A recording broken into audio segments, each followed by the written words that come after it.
All right. What up, everybody? I am your host, JP, and this is my co-host, Josh. Hey, everybody. And welcome back to another episode of the FilmBros podcast.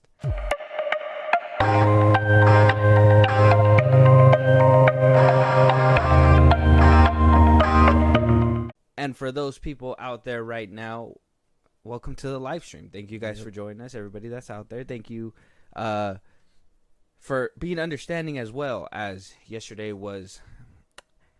We're going to get into it, obviously, but yesterday was an event. I wouldn't say it's something that we couldn't have missed, because at this point, I could honestly say we probably could have missed it, but at the same time, it was an interesting thing, something that I do kind of want to talk to you about and kind of break down, get your takeaways from it and everything when we get to that point.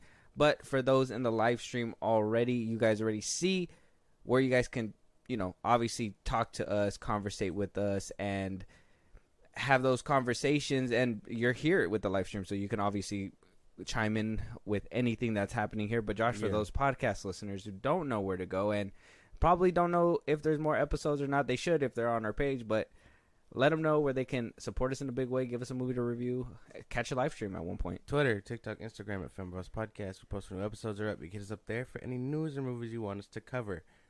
We go live on Twitch at FilmBros Podcast. You can subscribe to our YouTube at FilmBros Podcast. You can listen to our episodes anywhere you get your podcasts at FilmBros Podcast. At Spotify, YouTube Music, things like that. Supporting us in a big way. Buzzsprout link is in those bios of the socials I just gave you. Subscribers get special perks, shout outs on episodes, so we recognize you for helping us out. And again, you help us grow the show that we know you like. That's the gist of it. Yes. And as always, I don't think we say it enough, but we appreciate y'all for listening. Exactly. We shout out to everybody that interacts with us. Shout out to man. all those that fuck with us, bro. Shout out to you guys. You guys make it happen, and we're making it happen for you guys. When did Black Adam come out? Black Adam came out.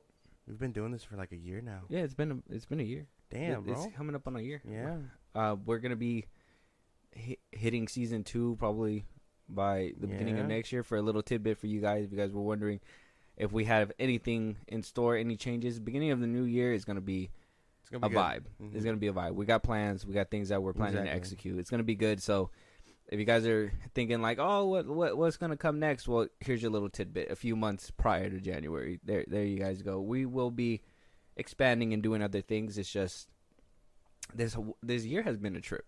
For real, 100%. Mm-hmm. It's been good. It's good. The ups and downs. The beginning was kind of rough, I'd say, for the podcast. But after we got... Now we're kind of just...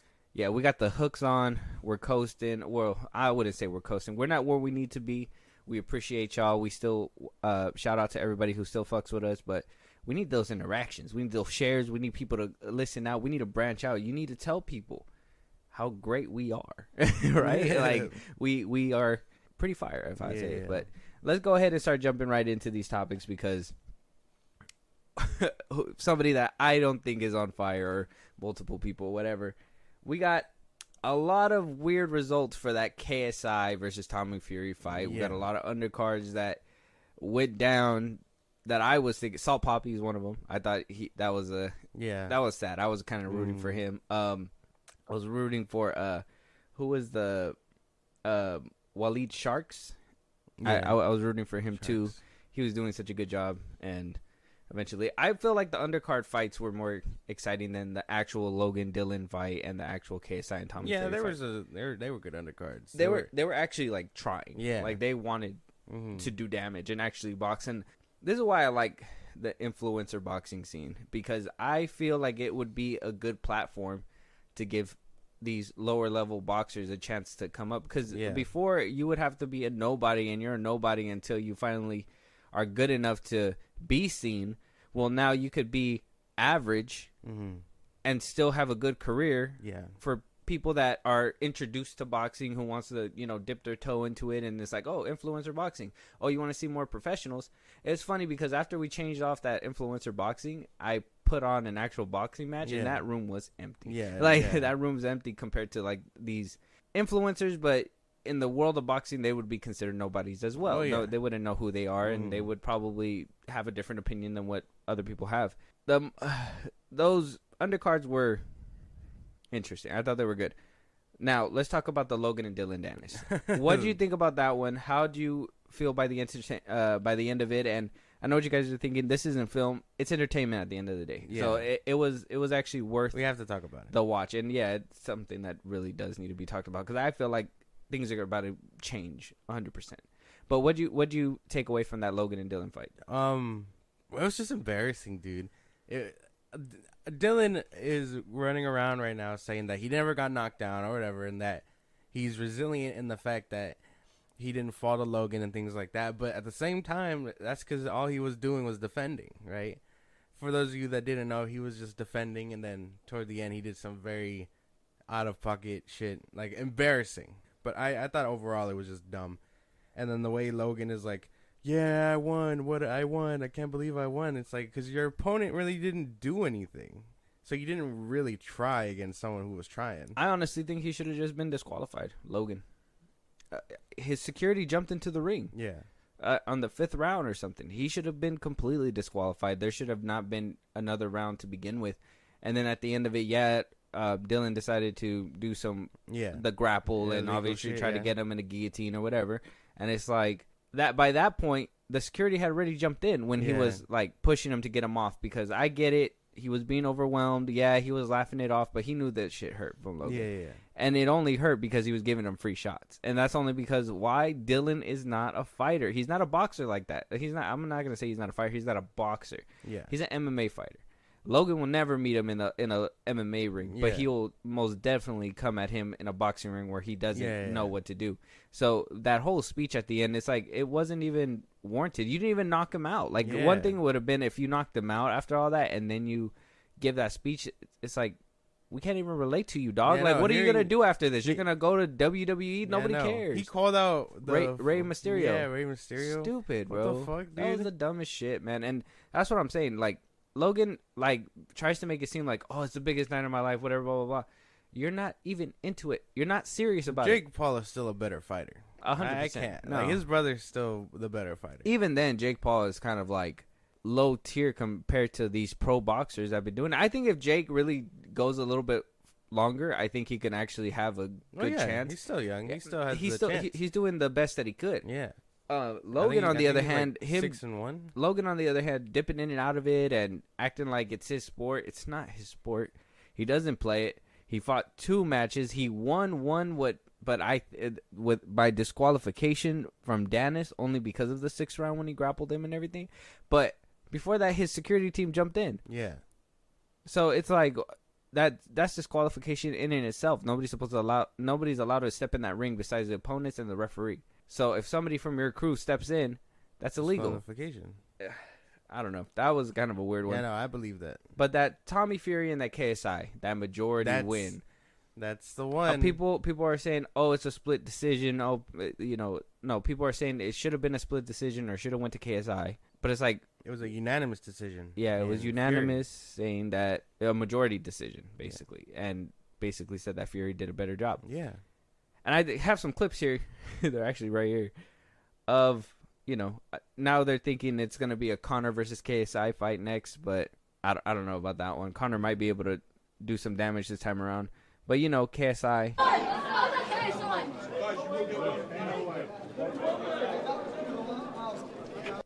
Pissed off, as you can see. He kicks the board in this Stand one. The Fury name, obviously he's a pro boxer. If I won, it's a mockery for the sport. It's how they see it. I've won it, bro. I won it. I got robbed. It's outrageous, bro. Minus point as well. Bro, I was landing the cleanest shots. He couldn't get any jabs off. Bro, I was out of range every single time. He tried to jab me. I slipped, gave him an uppercut, gave him an overhand, bang on the money. How is... Do you wish? Obviously, look. I got double jabs on. I don't. He didn't. Fury landed 12 punches the whole fight, and he won it. The punch stats, as your coach is screaming at the punch stats, do indicate that you landed more, you threw more as well. I threw more and landed more. How did I lose that? He's a pro boxer, bro. He's a pro boxer. One thing you can take away from this is that you did yourself proud, my friend, and you will get the rematch and you'll win the rematch. Do you want that rematch? I fucking hate losing, man. We've all been there, my friend. It's all part of it. What a fucking baby, dude. At least I can't remember how Logan acted when he lost against not Tyson. Mayweather. He said he didn't lose. He was jumping up and down saying, "I won." No, yeah, but he lost. Yeah, but that's the thing. There was no winner in that game. That's why. Yeah, but he was just like, he's been boasting about it like he won. So I guess he isn't being a sore loser, but he took an L. Yeah, and he's taking that L or W, whatever way you want to call it. Yeah, far better than KSI is taking this L. Yeah, I mean, and Jake Paul clowning him, so valid, so real for that. Because I'm just like, dude. He's right. KSI is 30 years old. I think so crying too. About this. But what do you call it? But Jake Paul cried about it too when he lost to Tommy. What did he say? Oh, my shoulder. I was injured. Oh, I was sick during camp. Oh, I wasn't at the best spot of my life because I was just coming off an illness. Whatever. Blah blah blah. He made excuses as well. That's the thing is, and this is what I'm gonna like. This fight. Let me just give you my thoughts on the fight real quick. This fight should have never happened. Jake Paul. I understand that happening because he actually worked his way to that point. He got knocked back down perfectly fine. He could find another pro boxer, give it a chance, give some Tommy Fury, give that Tommy Fury rematch a little breathing room, come back, beat him. But Jake Paul, the thing is that he sees him because he's the only one that's willing to stoop down to that level of influencer boxing and just show them, yeah, no, you got to pass me. I'm the next boss before you even move up to professional. You know what I mean? And he's stumping him. It's like two people trying to get into the gates, and it's like, bro, it's showing you humble yourself. Jake Paul 100% should have been fighting Tommy Fury. KSI had no business being in that ring. He just called him out. He's not even like doing this for the love of the sport. He's doing this to try to say he's better than Jake Paul indirectly. And that's wrong. That's wrong. That's wrong to do in the first place. I mean, is he not? He has a multi-million-dollar drink company. He makes a ton of money. I think he's richer than Jake Paul. It's just Jake Paul's jealous because it's not with. He's obviously doing it with somebody else or with his brother, and brothers should be having a company together. He went ahead and took that $1 million company and went with KSI, his old ass enemy. So it's a big deal. That's a big deal for sure. Unless it's all fake, who knows? Some people say it's scripted, whatever. Some people say it's scripted, whatever. Why would Logan? I mean, that's like me going and linking up with your enemy and be like, "Hey, we got a company together." James Gunn. If you ever decided to partner up with James Gunn, James Gunn offers me a deal. I'm taking it, bro. We're gonna make the gun drink. Oh God. Yeah. Made from a special juice. Ugh. Sorry. But this is what I mean by this boxing. Because you've seen KSI come out. He says, oh, I landed this punch. I did that punch. He was flailing. That boy was like throwing his arms all over the place. Yeah. It was weird. It wasn't even. It was kind of like that fight that we had seen, that undercard, that Kenny versus Taylor one. Yeah. Where Kenny was looking like a boxer. And then the other dude bum rushed him. Just kept going and going and going. Randomly. That was basically what KSI was doing, but more, I guess, in a more taunting motion because his arms were all the way down, bro. They weren't even up to his face at any point in time in that fight. And he was just kind of like taunting him, come on, and then he would like go and start flailing again. And it's like, that's not what boxers do. Jake Paul actually showed some heart and what an actual boxer should do. So I give him those props. Still making excuses after you lose. Oh, yeah, my arm, whatever, blah, blah, blah. No, this guy...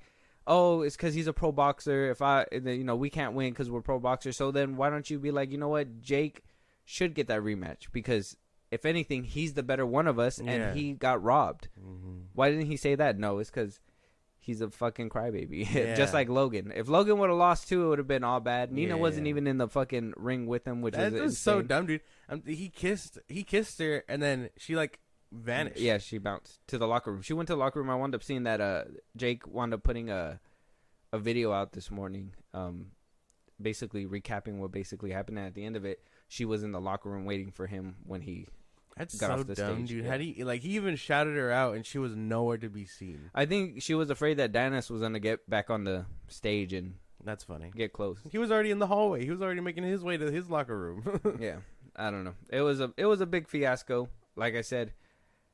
Was it worth the watch? Yes, because of all the buildup that happened. Will I say that Logan and Dennis fight really satisfied me? Hell no. That shit did not satisfy me. I want to see them in the street at this point. Dennis better catch Logan lacking like he's been claiming he could have a long time ago. He better catch him lacking, get him in the street. Yeah, hit him with that. I'm not, I don't want to root for violence, but I think at this point, the way that it ended, I think that's just the way it needs to go. Yeah. Interesting. But yeah, I honestly think the Fury and KSI fight I thought it was worth it. I thought that one was really good. I just don't like how he's being a sore loser about it. This might shut down the influencer boxing scene, though. I'm cool with that. I think Tommy Fury was the right guy to just be like, shut it down. To tell him to stop. Yeah. Even Logan was like, he didn't win, and I was like, okay. You can glaze KSI all you want. The cards won't lie. Like, obviously, they're gonna say he didn't win. Everybody's gonna say Tommy didn't win, but he clearly won. If anything, and that's something that I was saying during the fight too, was that KSI was complaining that Tommy was punching him in the back of the head. Yeah. I think during the interview too, he was like, he was punching me in the back of the head, fucking up my equilibrium or whatever. And I was just like, what the?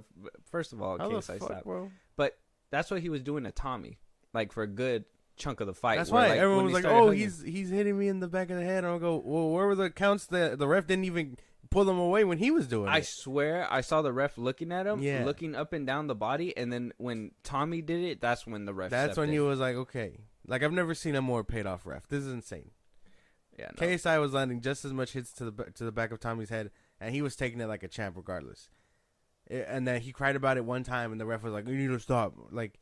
It's so dumb. I don't know what fight people thought they were watching where they thought KSI was the better fighter here. I was watching homie hug Fury like all the time. Logan and KSI are just like the influencer kingpins right now. That's the problem. They're like the fucking gatekeepers that are allowing people to thrive, because I be hearing that there be shit that people post that's about Logan or whatever, and it'll get flagged immediately because like Logan gives them a call or something like that. I'm even worried about talking to him right now. Well, this is gonna go on YouTube. Damn. Shit, they can suck it. No, respectfully, like, but I don't know. I think it was a good way to shut it all down. I know they were saying that this revived the boxing scene or whatever. I'm like, okay, but at the same time, half your fans are not rooting for the real boxer. They're rooting for KSI because he's a famous YouTuber, not because he's a boxer. That's a good point. He had people booing Fury and things like that in his own backyard.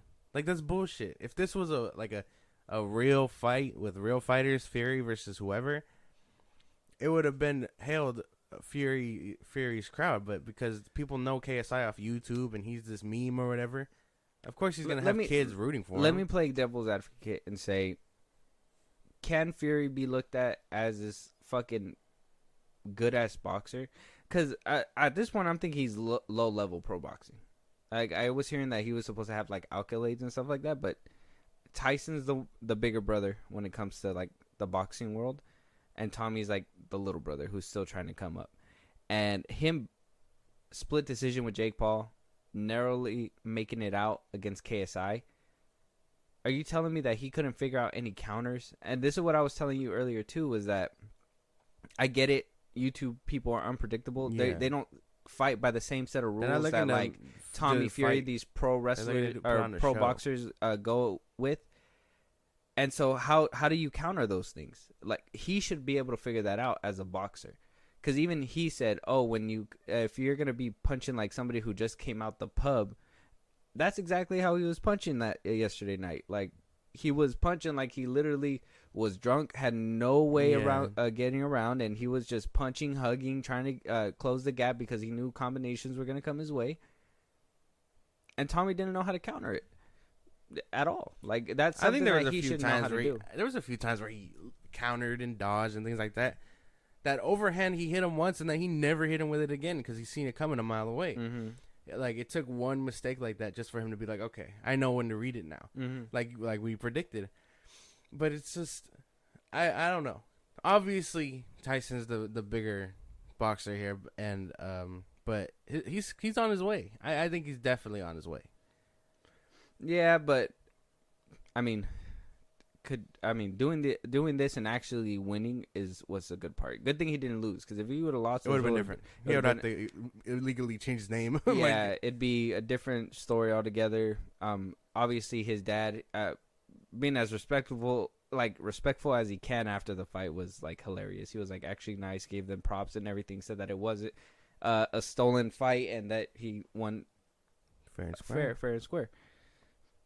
At the end of the day, influencer boxing is gonna take a dip, and it's gonna change. And I think with that. It's gonna change to, this is where you start when you're coming up, and then eventually you make your way to pro boxing. I hope that, and that's what the light I was hoping it was gonna shine, was give people a platform to box and grow, and get to that point to become a pro boxer, and then get to the point where you're in the conversation like Nate Diaz and all these other fighters, Canelo, all these big top names, and you don't have to be underground, and you don't have to choose between starving or fighting. It should be, I can make bread while doing fighting as well, and look how good I am. Or if I'm mediocre, at least I can make a TikTok career out of it and show you like how funny it is that I fight or something like that. So it's good that he's giving it a platform where you can build your way that way, and that's what I was hoping to take it to. Jake Paul was trying to be like, influencer boxing is going to take over the world, and eventually it's going to be under their name, and it's not going to go that way. They've proven that they can't. You can't just pick it up and be like, I'm going to fight the biggest, baddest boxers. No, you got to put in that time like Jake Paul has and is doing right now. And I think he'll eventually become great, but Logan doesn't give a shit. KSI can give two fucks. Some of those undercards, Dean the Gray, Wale Shark, Salt Poppy, even though I thought that he was kind of fucking around in that ring a little too much. He wasn't prepared for Slim, dude.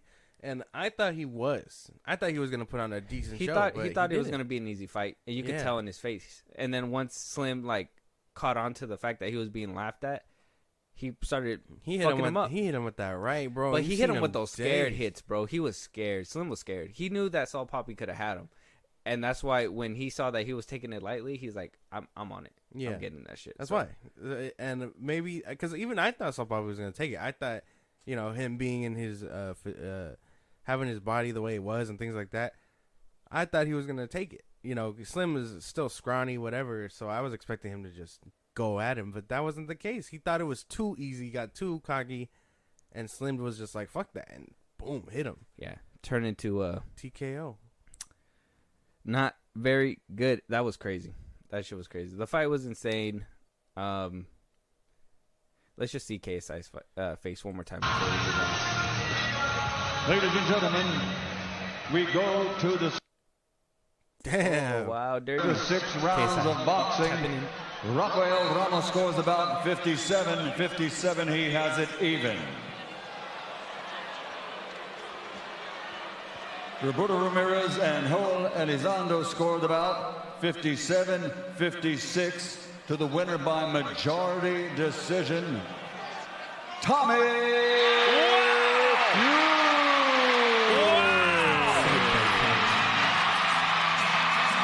Tommy Fury, who landed only 12 jabs the whole fight and 39 total punches compared to 38 for KSI, and had a point deducted, still gets the majority decision. Todd, I gotta be honest with you, I am shocked. I am absolutely shocked. Logan Paul can't believe it. Hell, KSI is dumbfounded. Logan's like, damn, Monday's gonna be a bitch, man. My fucking boss is mad, bro. Oh god. And oh man, the way I was so mad that everybody was glazing him, dude. KSI leading up to the fight and all that. Every announcer, I think KSI has got it. I think KSI has got it. That he doesn't know, whatever.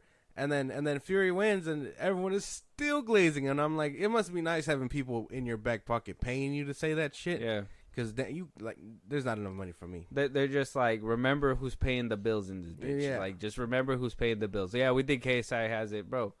Everybody knew KSI wasn't going to go in there and have it. Yeah, he has that power punch, but that's all he fucking has. That's all he has. I've been working on my speed and whatnot. That's going to go out the window. It doesn't matter. How he said, too, oh, I hit him with this hit. I hit him with that hit. Why did Tommy Fury still walk out pretty? Yeah. He walked out. Where? But look at like his face is still like handsome as fuck, bro. And he's a handsome man. I ain't gonna even lie. I ain't gonna even cap. Pause. Like, look at him by the end of the fight. Oh shit. If it plays, it's probably not gonna play. You broke it. No, it just never reloads. Where's it? Where's another? Oh, right here. Look at his face. No cuts. A red ear. A little bit. I'm here with a very happy and elated Tommy. Yeah, man. He A little red. like a little good. red. Fury Tommy. There's not a lot of like bruising or hits on him. He's just. It wasn't like Dylan. It wasn't like Saul Poppy. It wasn't like that. He wasn't hitting him hard. Besides that one power punch and left his right ear a little red too. And it was like, dude, you're saying that you had the most hits, the most landed, and you still did no damage? And that tells you exactly what you need to know there. Go back to the gym. Hit the mat again. It is what it is. KSI Tommy Fury, that's a done deal. This influencer boxing might be a done deal, or it might shape up to what I'm hoping it's going to be and just be that platform. Just the preliminaries. Yeah, platform for the ones that are coming up. And then once you defeat the big boss, maybe Tommy can make this a thing where he is the undefeated champion there at DAZN. Imagine the bag that he would get every single time somebody calls him out. It's like, oh, you think that you're ready for me? 200,000. I want 200,000 just to fight me. And everything else, promotion, all that stuff, I don't even have to say anything. You're the one who has to prove that you have to beat me. You know what I mean? Like, he could be that mega boss and just cash in. And he doesn't even have to, like, unless he even said, too, like, it's kind of like Jake Paul, like, he wants his legacy to be like, I fought these people, blah, blah, blah. Yeah. He doesn't want to be like, I fought this one influencer this day. So maybe this isn't his end goal, but if he really wanted to, that door is probably open for him 100%. Yeah. I think that's the nice outcome. Congratulations, Tommy. Yeah. You really deserve that. There's no way it was a robbery. I think people calling it that are just glazing hard. I want something to come out saying that Dylan won because Logan got disqualified. They're not going to say that. Or I want Logan to go on, like, interviews, and I want people to ask him questions because I think that I think out of all the rounds, that round needs to be studied a little bit more because it was just ridiculous. The fact that, you know, even if he was trying to grapple him or whatever, at that point when the security came in, he wasn't even grappling. He was doing a normal, like, push, get off of me kind of thing. Like, he was low. And then they stepped in. Towards the end, the 6th round, then I can kind of say, okay, Dylan kind of threw it at that point, but Logan did that before with his security team. I don't know. That'll probably come out later. But for now, let's move on. We got what could be the closing chapter of that whole deal, charade, facade, whatever thing that was happening. I don't even think. I know a lot of people were saying that it was in the rights deal war right now. A24, Paramount was going for it. The TV rights have landed right where the film rights are, and that's back at Miramax. Miramax is going to be producing and making and distributing more Halloween films and making a TV show as well now. Now, I'm not going to go into the whole fiasco of what rights are where and how this whole stuff works. It's a long list. It's a crazy line. Blumhouse recently had the film rights to do this trilogy that just happened. Halloween, 2018 Halloween Kills and Halloween Ends. Yeah. After that contract was over, the film rights reverted back to Miramax, which is with I finally found out what Malika Todd's production company is, and that's Trancas International Films.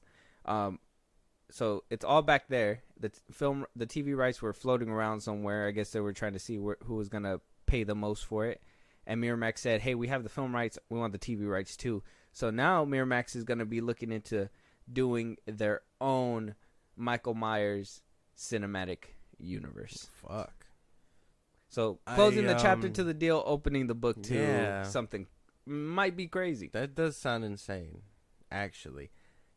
Like I don't need him to be what Jason Voorhees had. Like I don't need him in space or whatever. I don't know. I don't know how to feel. It feels weird. Well, they want to do something where he's basically going to do what James Gunn is saying and Star Wars is doing, where it's going to jump from TV to film. Oh, yeah. And add more players into it. I don't know how they're gonna do that. Besides maybe doing that the original John Carpenter vision, where the anthology series, and then maybe the horror Avengers. Yeah, do something like that, right? The horror Justice League, that'd be cool. Michael can't communicate with nobody. That'd be a terrible idea. Yeah, he'll just be grunting at people. Unless he does end up talking in this for some reason.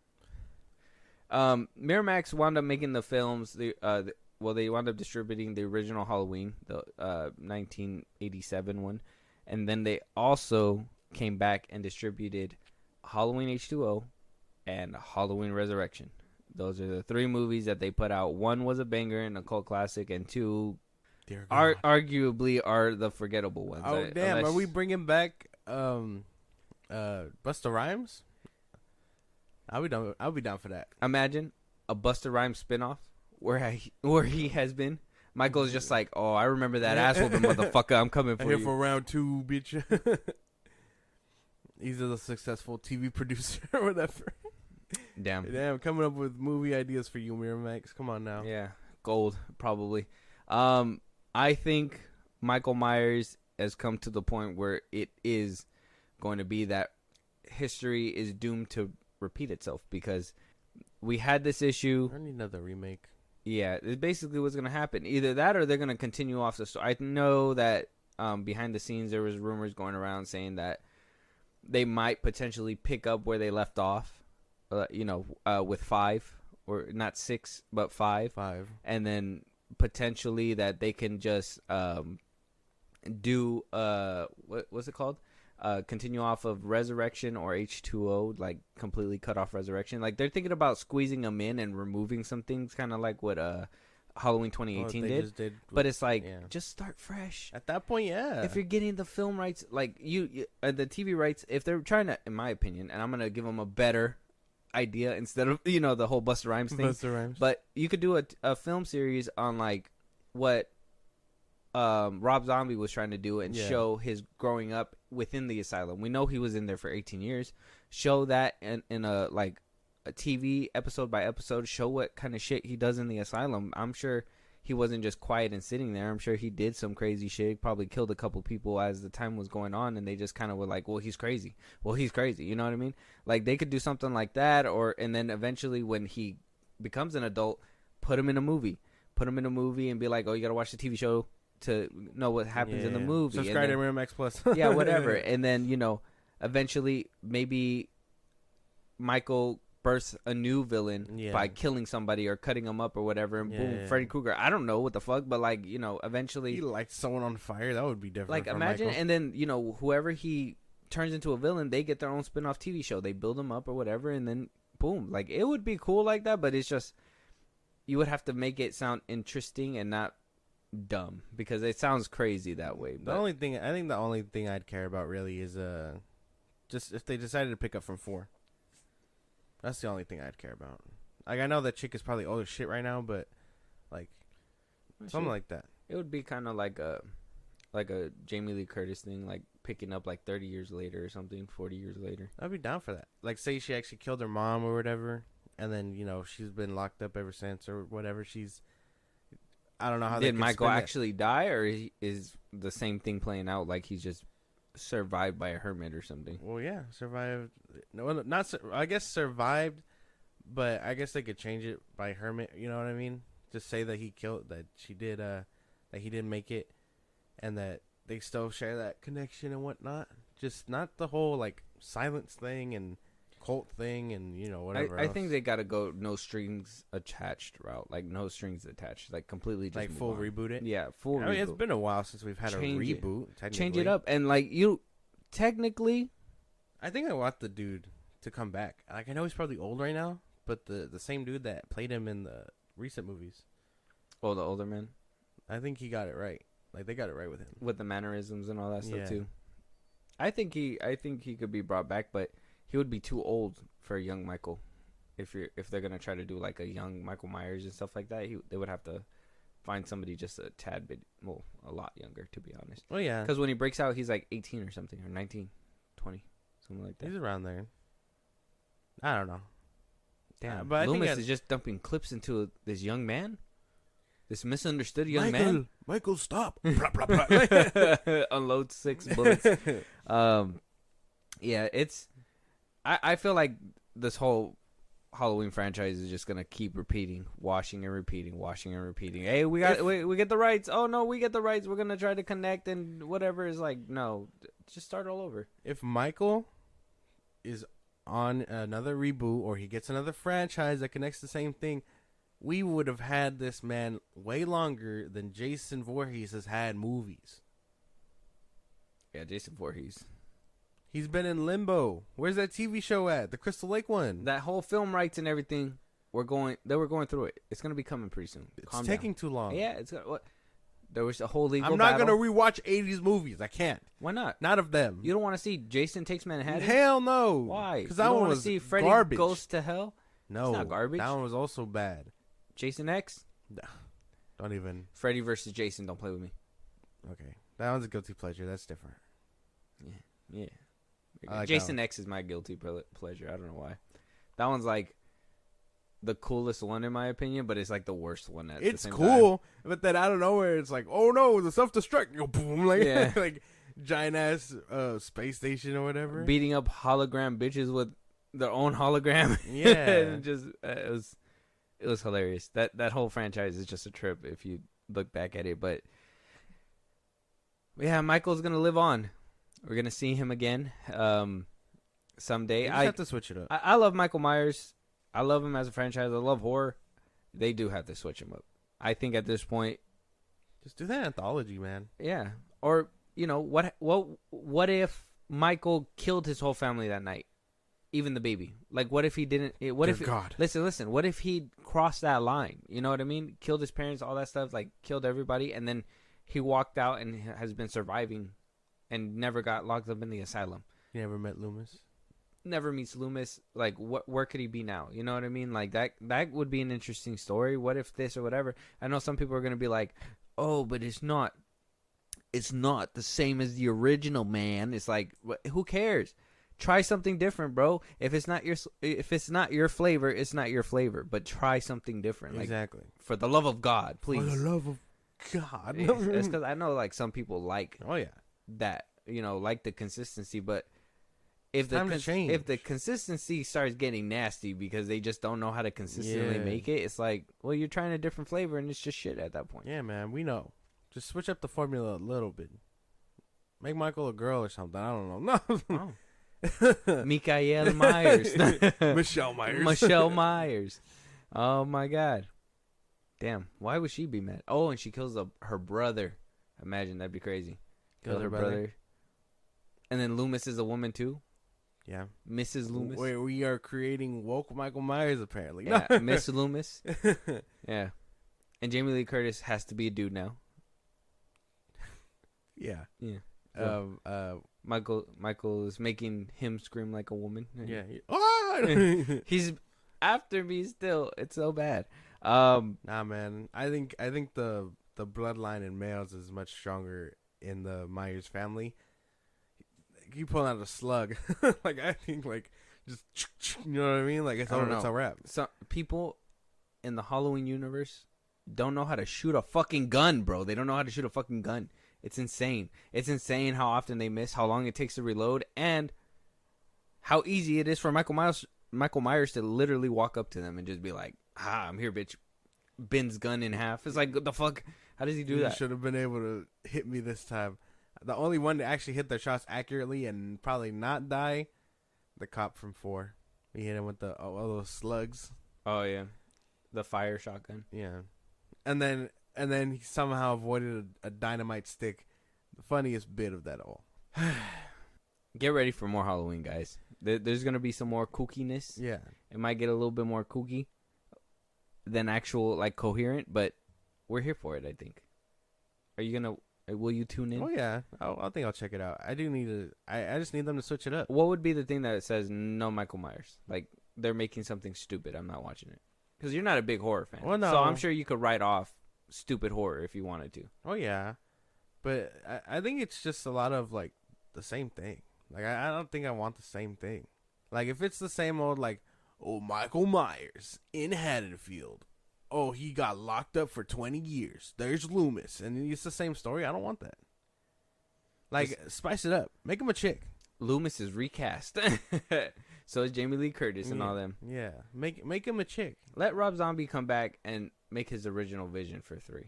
Yeah, a third one in mind? Yeah. The whole... Remember, I think I told you. The whole fiasco is that he had signed on for 3.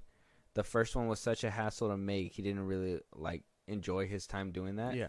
And they were going to just go and replace him anyways, but everybody was like, no, we don't want to do it. So they called him back and said, please make Halloween 2. And he was like, no. He's like, only if you sign me off of that third film. And I get to make this movie the way I want to make it so I could just end it here. And they were like, yeah, go ahead. Do whatever you want. And so they cut off the third and let him do whatever he wanted in the second one. That's crazy, actually. But there was a plan to have 3, he said. He said that when they meddled about it and did a whole Halloween remake, he had to throw it to the side because of whatever. The way the movie ended didn't end the way he needed it to. So Yeah. It's crazy. It's crazy behind the scenes stuff. And, this was Mustafa Akkad that he was dealing with at the time. This was Malik Akkad's father. Yeah. And Malik Akkad is now in that seat. Will he make the same mistakes or will he do better? That's all up. Executives really need to let their people cook, dude. Well, that's the thing is that Malik says that there's certain rules for Michael and stuff like that, and that's let them do a spin on it. What they do with the Joker? They fucking made that Joaquin Phoenix movie. They made him into this psychopath person that you're supposed to feel bad for. Exactly, and not Batman's villain kind of psychopath. Yeah, whatever. So they just, I think they can do a different approach with it. They just gotta allow them to take that approach. Yeah. But let's just move on. We're gonna have to wait and see what happens with this and where the rights land the story, because at this point, what stone has not been turned by Michael Myers? Yeah, that's fair. They've done possession. They've killed a lot of people. They've done all kinds of crazy shit. But moving on, we've talked about this before, but the trades are finally catching on to what we've been saying this whole time. Obviously, there was no official word until recently. Sorry, I had to take a quick swig. Until recently. And cat's out the bag, guys. The original cast of the DCEU Justice League will not be returning for the new DCU. Variety wound up publishing an article, and they said this in their quote, saying, in fact, none of the cast by Zack Snyder for 2016's Batman vs. Superman Dawn of Justice and 2017's Justice League, I don't know why they used that one instead of Zack Snyder's Justice League, including Ben Affleck, Henry Cavill, Gal Gadot, Ezra Miller, and Mamoa, will reprise their roles in the new DC universe. In character, Mamoa may return, just not as Aquaman. Now, we're going to talk about that whole Mamoa thing, but we've already known this, right? Yeah, we knew this. You've already grieved. This is not going to hit you as hard as, Not like it used to. No. We knew this was happening. James Gunn refused to acknowledge it, but decided to give it to an insider, and they ran with it, and now it's making headlines. Like I said, we have talked about it, so yeah. For you guys out there, if you guys haven't heard our older episode, go listen to those, go verify, because you guys are going to want to know that we are ahead of the curve most of the time. Yeah. There's been multiple times where we make episodes, and right afterwards we got more people making the same episodes. I'm like, fuck. But yeah, follow us. Make sure you guys keep up. Justice League, Ezra Miller's not coming back as the Flash. Henry Cavill, obviously David Cornsweet is coming back as that. James Gunn played with the whole, some people are coming back, but not everybody. And so the only people he landed on was Vigilante, Amanda Waller, John Cena's Peacemaker, and there was one more person that's supposed to come back, right? Weasel. Maybe his friends. Maybe Margot Robbie as Harley Quinn. I don't know. They haven't even confirmed if she's coming back. They haven't. No. I'm assuming they're not, because I think she's becoming a hot ticket with Barbie and all that stuff. I'm assuming she's not. I think her time as Harley Quinn has kind of came to a stop. There's a bunch of other people that I think can play the role, so it's not that big of a deal. But yeah, I think she's already at the end of her run too. If they're saying that the original cast is not going to come back from Justice League, I'm pretty sure it's going to be very confusing if they try to bring certain other ones back. Oh, man. Yeah, I don't know. I think this sucks. I've said it plenty of times. I think it's dumb. We didn't even get to see the original plan because people were kind of just shitting on the idea, but damn. Yep, I'm going to miss y'all. It's going to suck. We're going to get a new image of, like, the Justice League one day. It's going to be David Cornsweat, somebody as Wonder Woman right there. No Cyborg. I don't know. With the whole Ray Fisher thing, that shit just completely, that whole shit just completely disappeared when that whole. If there's no Jon Stewart, if there's no Martian Manhunter, if there's no Cyborg on that team, that's got to be racist. And I will say, for a fact, we're probably going to get a white boy Aquaman. I think that's the worst offender. No, I'm just kidding. But I don't know. I know he was like, the Aquaman will be around. It just won't be my Aquaman. That's dumb because I liked his Aquaman. I don't know. And then Ezra, you don't even know what's going on with them. He's supposed to. He's getting treatment. James Gunn was saying that he could come back or whatever. He's not coming back, but he's not. Come back. Yeah, we already knew he wasn't coming back with all those headlines that he did, and I know it was because he was having a tough time, but he basically showed how you can ruin hype for a movie in seconds, so I'm pretty sure it's going to be a while before he can regain the trust of a lot of Hollywood executives to even bring him back for a heavy role like that. So he's going to basically do the roundabouts again, to start low, do a little couple indie films, and then eventually hopefully become a big name again. Ezra Miller, I think, is a fantastic you think they'll bounce back? Actor. I think they'll bounce back. All these actors? No, Ezra. Ezra, I think he'll bounce back for sure. Now, is that playing that whole white man in Hollywood can get away with it and come back kind of thing? No, I think that he actually showed that he was sorry. Yeah. There's people that and there's a lot of actors who have apparently come back. Josh Brolin. Yeah. RDJ. He didn't show any sympathy for him, though. He kind of just swept it under the rug. That was one that I was like, are we really bringing this man back after? Because I think right before that, who was it? I think it was Andy Serkis or something who was like getting thrown in the ringer or whatever for like a good second or something. I might be getting it wrong. And then Josh Brolin just kind of like, because all that was happening over here, he kind of just slinked his way in and he was still Thanos. So I was like, how the fuck did they let him get away? But there's people that I feel like they don't deserve a spot, but yet they're still there. And then you got people like Ezra Miller who really makes a spotlight for himself and really highlights it. I mean, I heard a lot of people didn't even know about what he was like going through. Only, a good, obviously film Twitter and all that stuff are going to know, but like I heard he was pretty good. But besides the point, he'll come back. He'll come back. Henry Cavill's making his comeback already. Gal Gadot, she's kind of in some weird water. I don't know where her career is going. Wonder Woman was something that really was helping her out. Now it's kind of like what's going to happen with her? We're not sure. Ben Affleck, obviously, he's gonna be good. He's gonna be good regardless. He got Jennifer Lopez. Of course he's gonna be good. But we got Jason Momoa, right?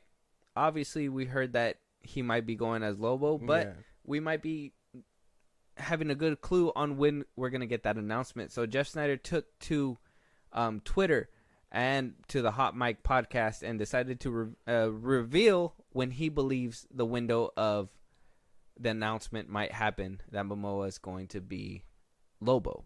He said in his quote, "It's true, Jason Momoa is Lobo, done. Jason Momoa has been cast as Lobo, and that will be officially announced most likely, I would say, around February. It has nothing to do with the strike. It has to do with Aquaman.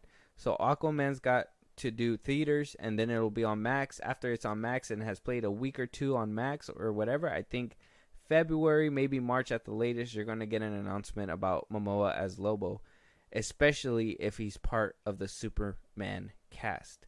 So we're hearing that Lobo might pop up in Superman Legacy, and we might it might be Jason Momoa's Aquaman. That'll be too soon for my liking.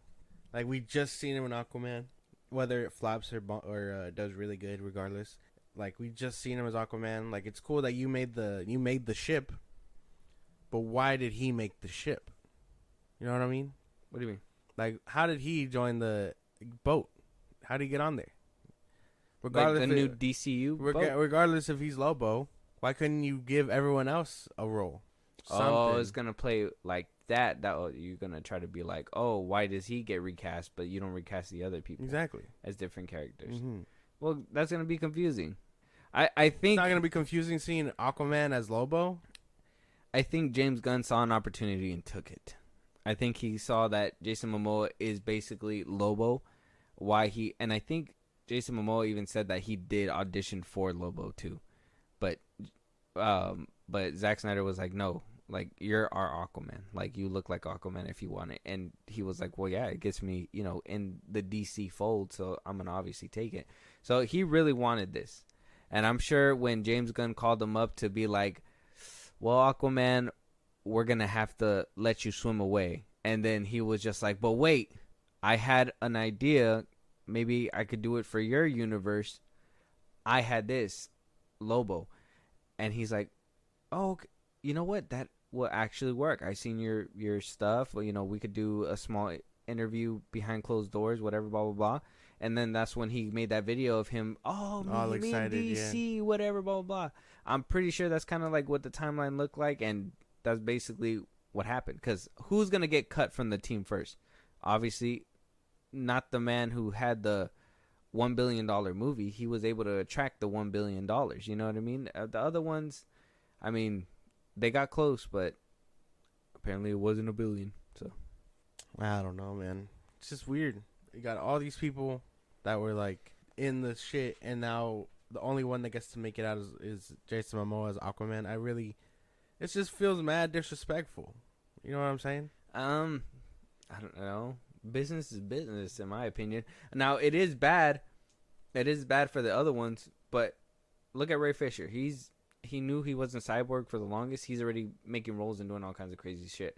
Henry Cavill, he was on The Witcher. He took it off to because he didn't like it, the direction they were going, and supposedly to play Superman again. That didn't wind up working out. So what did he do now? He's gonna be doing Warhammer now. So. You know what I mean? It's one of those things where it's just business. Business is business. Now, him getting a shot at Lobo right off the back and moving him to Superman Legacy, I can say, yeah, maybe you're right, a little too soon, but at the same time, he's going to be covered up in makeup. He's probably going to be a CGI because he has to obviously be a lot bigger than what he actually is, unless he's going to actually put the muscles and shit on, and that would be insane. That would be insane. Apparently, he doesn't work out. He's just naturally fit. So, but he needs to be bulky though. Lobo, he needs to be bulky as Lobo. He gotta be like The Rock, kind of huge. Yeah, I guess we haven't seen him like super bulked up. I think that would be crazy. That would be. He's naturally fit. It's just like putting on the extra muscle. Yeah, all that extra muscle. Especially if we're gonna see him go up against like Superman. Yeah. Yeah, because Lobo can go toe-to-toe with Superman, right? Yeah, he can, yes. Yeah. Has he ever won with Kryptonite or without Kryptonite? I think he's won with Kryptonite. But he always loses without Kryptonite. Well, yeah. But, like, that doesn't mean he can't take a punch from Superman. He just... eventually, he steams out and Superman doesn't. Yeah. I get it. So, Lobo in the cards, and hopefully soon, I mean... If sources are correct, he could be in that new Superman Legacy film. We might see him doing wonders over there as Lobo. Who knows? I like how they keep using that picture. Because that's the one that he posted. That's the one that James Gunn posted. Oh, really? That one day, you remember? When he was, like, teasing about it? Yeah. So they already know they're going to... Yeah, this one and that Superman Legacy comic book cover. Those are the two he posted, and everybody's fucking using it for everything. Watch, when Supergirl is going to be announced and stuff like that, they're going to be using that comic book cover everywhere. Mm-hmm. They just... Woman of Tomorrow. Yeah, they can't just use a different poster, which is weird. But we'll have to wait and see what happens with this one, obviously. But, I mean, an announcement coming in February or March of next year sounds about right. I think he's probably on the money. Make sure you guys follow to tune in if that's the truth or not. Like, come on, we're gonna obviously keep in touch and follow this all the way through. But moving on to our last bit of Aquaman and Jason Momoa. Some more news came out over the weekend. Obviously, me and you discussed that whole Reddit leak of the notes that she had with her therapist that Momoa was coming to set drunk. Apparently, James Wan was very rude to Amber Heard on set. That they wanted to can her after the first movie because she was just a bear to deal with on the set of the first one. Yeah. Some new details have emerged, apparently, according to some sources, right? So there was a couple things that were said saying that, like I said, that Jason Momoa was dressing up as Johnny Depp at one point, coming to set drunk. So she said. Momoa hasn't commented according to Deadline, but he did say that Momoa conducted himself in a professional manner at all times on the set of Aquaman and the Lost Kingdom. A lot of other people said that Jason works his ass off, likes to have a beer once in a while like everyone, but doesn't show up drunk to the set. Insider also said who was on the London set in 2021, adding that the two stars got along and were seen joking together, and he isn't dressing like Johnny Depp. He was always dressed in that bohemian style. That, like how you said, that is kind of like his getup. That's what he dresses as. He always dresses like that.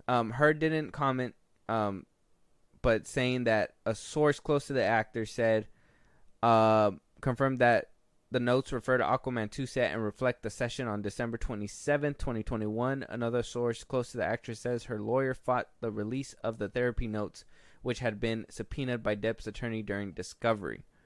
So not only was Momoa a problem, according to her, but so was James Wan. And that apparently, it says right here, Heard feeling unsupported by the film's director James Wan and treated like a pariah because of her high-profile legal battle with her ex-husband. He raised his voice at me. She quoted, "I can't even post about Aquaman, made it like it was my fault. I said sorry," says Hughes notes in the reference to Wan. Nobody can take selfies on the set. On set given blackout. Wan did not comment, but a DC spokesperson says James is known for treating members of the cast and crew with the utmost respect and for the fostering a positive collaborative environment on set. The Aquaman films were no exception. And this is where it gets interesting, right? She said it was Jason Momoa, Depp fans that were obviously on her side. That the producer Hamada came out during the trial between Johnny Depp and testified, Johnny Depp and Amber Heard, and testified saying that their chemistry was not good on set and their chemistry wasn't good at all. That they wanted to completely remove her from the film a long time ago. But contract stipulates that she needs to be in the movie, so they kept her on. That's what Hamada had said during the interview. But this article is going to echo just that as well. So sources told Variety, following Aquaman's release in 2018, that the studio and Wan decided to drop the actress from the sequel due to her lack of chemistry with Momoa, and sent a letter to her attorney, Carl Austin, informing him of its decision. And then they note right here that former DC Films boss had testified to that during the defamation trial. It goes on to say that those sources underscore that the move to bounce Heard was unrelatable to Depp and took place before he filed a suit against the actress in 2019. Likewise, Momoa was not involved in the decision making, but another source pushed back on the lack of chemistry narrative, noting that Heard did a chemistry test with Momoa before landing the role of Mera and beat out two other actresses who did similar chemistry tests, including Abby Lee. Ultimately, the studio never pulled the trigger on firing Heard because her former boyfriend, listen to this, Elon Musk, had one of the litigators send a scorched earth letter to Warner Bros. Threatening to burn the house down if the actress wasn't brought back for a sequel. The sources say familiar to the behind-the-scenes battle. And so they caved and moved forward with Heard. So, and she was dating Elon Musk for a second. During the whole filming of Aquaman 1, I think towards the end of Aquaman 1 and when the premiere happened, she was with Elon Musk. She had broken up with Johnny Depp already. He was already out of the picture and canceled by that time. This is fucking interesting, right? Yeah, what the fuck? What do you take away from all this? This was a lot of information. That's actually insane. He could just threaten that shit, and then they'll be like, whoa, Elon Musk, don't blow us up. Like, sure, we'll put her back in. That sounds ridiculous, dude.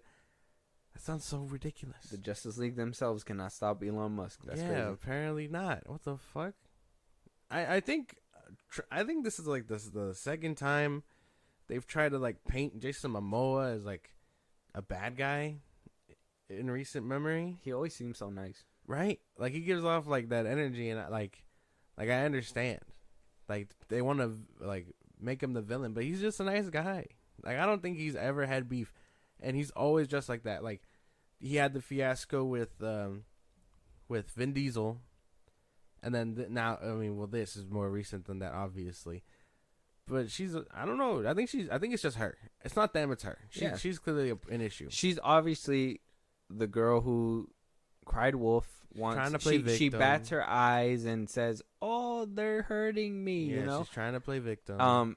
And she dates. Obviously, she's really pretty. She dates these powerful men. Mm-hmm. You know, Elon Musk is no exception, which is insane.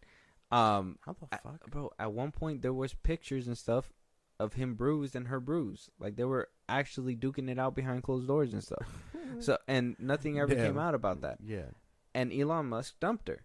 They never talked about it. They never said anything. I'm hoping one day Elon Musk says something about it or whatever. Yeah. But like he would have bruises and shit. So I'm sure she is the aggressor. I'm sure she is a problem. Mm-hmm. I didn't know she took those problems to the set of Aquaman, but apparently Jason Momoa just hated doing scenes with her. And sources say that he would have a beer. He wasn't drunk. He would have a beer, because, he likes to drink and shit, which is crazy that he can have a beer and just have that physique. I don't know how the fuck. I drink a beer and I get sluggish for 2 days. Like, what the fuck? I get bloated. It's insane. Jason Momoa, I know he's good. James Wan, I've never heard anything about him until Amber Heard comes out and says, "Oh, he's being mean to me." There's no way. Me mean to you. You're doing all this crazy publicity and not taking accountability for it at all. You're just running around acting like, "Oh no, everybody's out to get me." Yeah, no, so dumb. It makes no sense. I think she's just trying to play victim and get all these people in trouble when that's not what happened. And if they didn't have chemistry, like professionally wise, and Hamada says it, then there's just problems there. Some people click as actors better than others, and some just know how to make it look like they can click for movies. Now, I'm not taking her side. All right, I want full disclaimer right now. I'm not taking her side. It sounds like I'm gonna play devil's advocate real quick, right? I'm gonna say, what if, say she was say she was terrorized, right? Say she was fine and dandy up until the point where they found out that she was going through that whole process with Johnny Depp or whatever, and they weren't happy with it. They sided with Depp, and they felt like she is this person. At one point, she was hired because the chemistry was fine. Yeah. At one point, she was hired because they knew that they had to do scenes together. They were going to have to, eventually be at a certain point with these characters together. Yeah. So at one point, she was fine. So what if something did take a turn? And, like I said, could it be that James Wan and Jason Momoa were attacking her? Maybe. At some point, she probably felt like that. But I wouldn't as well take away the fact that maybe she was going through all this stuff in her personal life that she brought it on set and caused that for herself. That also could be a factor. She just was overwhelmed or whatever, brought it to set, and they were just like, "Man, can you shut up and read the lines?" Like, shut up. She's like, "No, Johnny, stop! No, I'm gonna shit on your bed, Johnny." And they're like, "Whoa, Meryl wouldn't do this." Yeah. Meryl My name is Arthur. Like, Meryl would never have ever said that in her life. But like, what if that was the case too? What if like it just got to the point where they heard about it, and maybe she felt like the world was against her, and then at that point she actually started bringing that shit. Well, to either set. way, what do you call it? If that was the case, and she thought it was it, she thought that they were against her, and they're clearly saying that wasn't true or whatever. then it's all in her head, and she's still trying to like just play victim and get them in trouble. And I don't know. I don't think that's the case. But I think the craziest thing is Elon threatening to like scorch earth WB Studios. I know she gave him some crazy top just to fucking get that letter wrote. That shit's crazy. She was like, "Come on, Elon, gluck gluck." Fucking, I've already wrote it, bro. I've already typed it out. It's sent to Warner Brothers. They're not gonna fire you. Oh my god. You're still Mara. Don't worry about it. It's a fucking Amber Heard is insane. We won't be seeing her around for a minute. Yeah. We won't. That's for sure. She's, and all this stuff coming out. Like, who's doing this? Where'd this leak come from? Because I know they said in the article that that Amber Heard is actively trying to subpoena all this stuff to stop it. Yeah. But why did it come out in the first place? Mm-hmm. Did Depp's attorneys leak it by accident? Did this come from Amber Heard herself? I mean, she said that she didn't leak that one video, but TMZ said that she did during the trial. So yeah. What if she's just trying to spark something up so she can slide into the mainframe? That's what I'm thinking. I'm thinking she's setting these little breadcrumbs around. She's waiting for the right moment to be like, make her come back. Yep. That's what I'm thinking. Like, I think straight out the controversy, Amber Heard. Yeah, Amber Heard starring in this new movie. Yeah, exactly. And then it'll be so much buzz, and depending on how she delivers it. And let's just be honest, we've seen that trailer for that one movie, that indie film that she's doing. She's not cooking. It's not looking good. It's fucking wrong. We'll have to wait and see what happens with that, but it's insane, guys. You read this whole article, it's crazy. I would go through it all, but it's I don't think it's friendly too much. But it's insane that Elon even got involved. It's insane that Mamoa and them are being painted in a certain light. They should just be left alone. They are obviously sweethearts to America, especially James Wan. He's the original director for the first Saw, bro. I'm good. He pioneered a crazy franchise. He's always good in my eyes. Agree? Yeah, I agree. Unless you don't agree with the movies. Well, no. Yeah, they're good. Even though he only did one. He really did. He did one and dipped out to better things. He made the Conjuring universe. Look at him. The first Conjuring was really good. Yeah, so it is what it is. But checking in with the SAG AFTRA strike, no movement. The AMPTP, which is the studios, the people that write the checks, have walked away from the table. SAG AFTRA are the actors and actresses that are fighting so their faces won't get AI'd, CGI'd. Actually, while we're here, let me see if I can find that video real quick. I don't know if you've seen it, but I can show all you guys real quick. Let me see. Pop this up. What do you think? Nobody has came to the table. The AMPTP. Yeah. I think the last time they talked was Wednesday. They walked away, said that is just embarrassing for you to even ask for.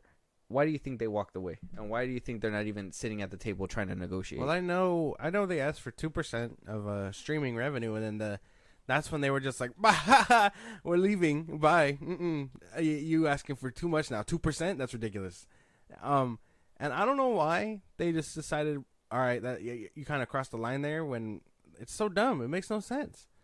2%? It's like $800 million off streaming revenue for every actor to get their share. It's weird. It makes no sense. All right. So this is also a clip of what they're fighting for. This is a clip of a Disney Plus movie where they actually show CGI background characters. And I want to play this for you and for I want to play this for you, and you point to me and tell me if you can see the CGI background actors, okay? Ready? Okay. Have you seen this clip? No. No? All right, here we go. Oh my God, what is that? Oh my God, what is that? What? That chick and the dude next to her. This one? Yeah. And this one right here? There's no way. And then dude. I'm thinking too, because I was watching it before she zoomed in, this dude right here. I don't know if he's real or not, but I think he's CGI too. But this one, and this one for sure. What the hell? This is what the SAG AFTRA is fighting to not happen to them. Is actual CGI background characters. Yeah, what the what? You just couldn't get extras? Look at the movements. Look at the movements of them like when they clap and shit. Look at this. Oh my God, what is that? That's not Oh my that's God. not real. What is that? Oh my God, what is that? That's such like uncanny valley vibes, bro. It's so weird. Yeah. And of course they're gonna stick out like sore thumbs. They're not human, trying to act human. Yeah. Oh my God, Disney, don't do this. For those listening on the podcast version, there's a video out there. Go look it up. It's a Disney Plus movie. What's it called? Yeah, it's called. So we can look it up as well. It's called. What is this? Such practices, extras in Hollywood. Whitney Houston, I Want to Dance, whatever. Apparently, it's been a thing. It's been a thing. Disney platforms debuted. Prom Pact. That's what it's called. It's called Prom Pact. It's on Disney Plus apparently. Let me see if it's actually still on there. That's so weird. It's so odd to the eyes, man. Cause like it'll stick out like a sore thumb. Mm-hmm. Especially the movements too. Like that, the movements were insane. Felt like I was watching Flash again. Like, damn, it was that. That's weird. Oh yeah, it is there. It came out this year too. It's so weird. Prom Pact.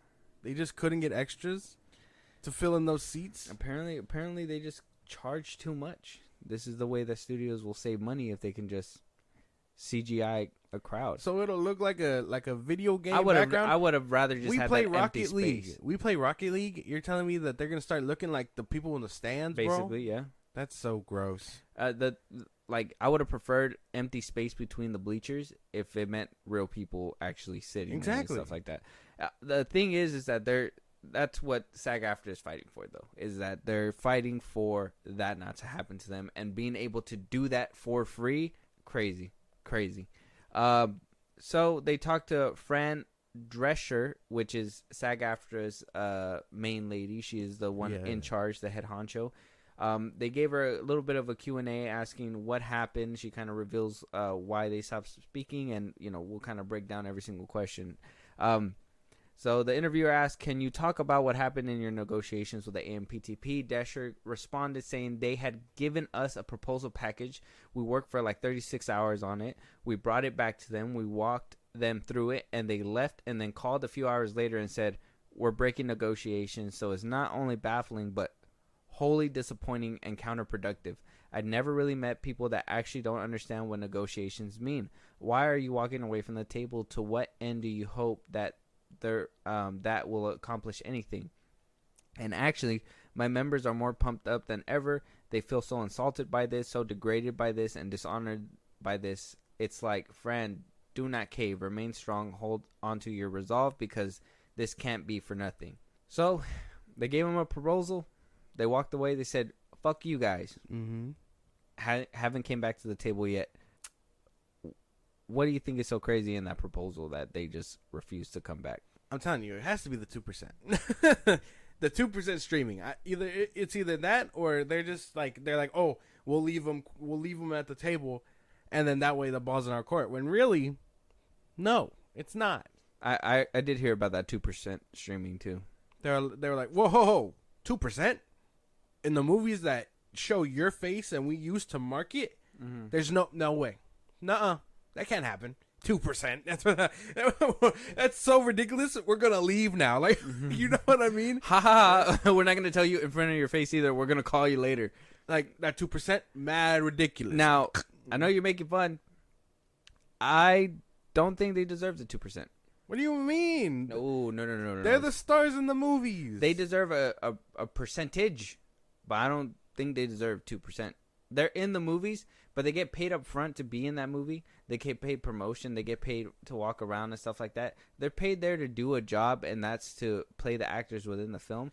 They don't do the hard work behind it. If anybody deserves 2%, is the crew and everybody who make the actual show run. Those are the people that make the movie. The VFX artists, the people that do the makeup, the people that work on set, the people that, that work on these studios and do all that stuff, they deserve the money. Actors come in, they act like prima donnas sometimes. They're bitches on set. Amber Heard. You got people that are very nice Amber and Heard's cool. never been in a Like, streaming movie, I don't think. There's some people that are very nice, like Jason Momoa and stuff like that. It's just directors, they deserve a chunk of it because they're the ones that are in the editing booth. They're the ones that do all the work. The actors just come in, do a performance, and leave. And yeah, I'm giving them less credit for it because a performance does take a lot of work. I'm sorry. That's I'm not trying to like say that it's easy work. It's just more.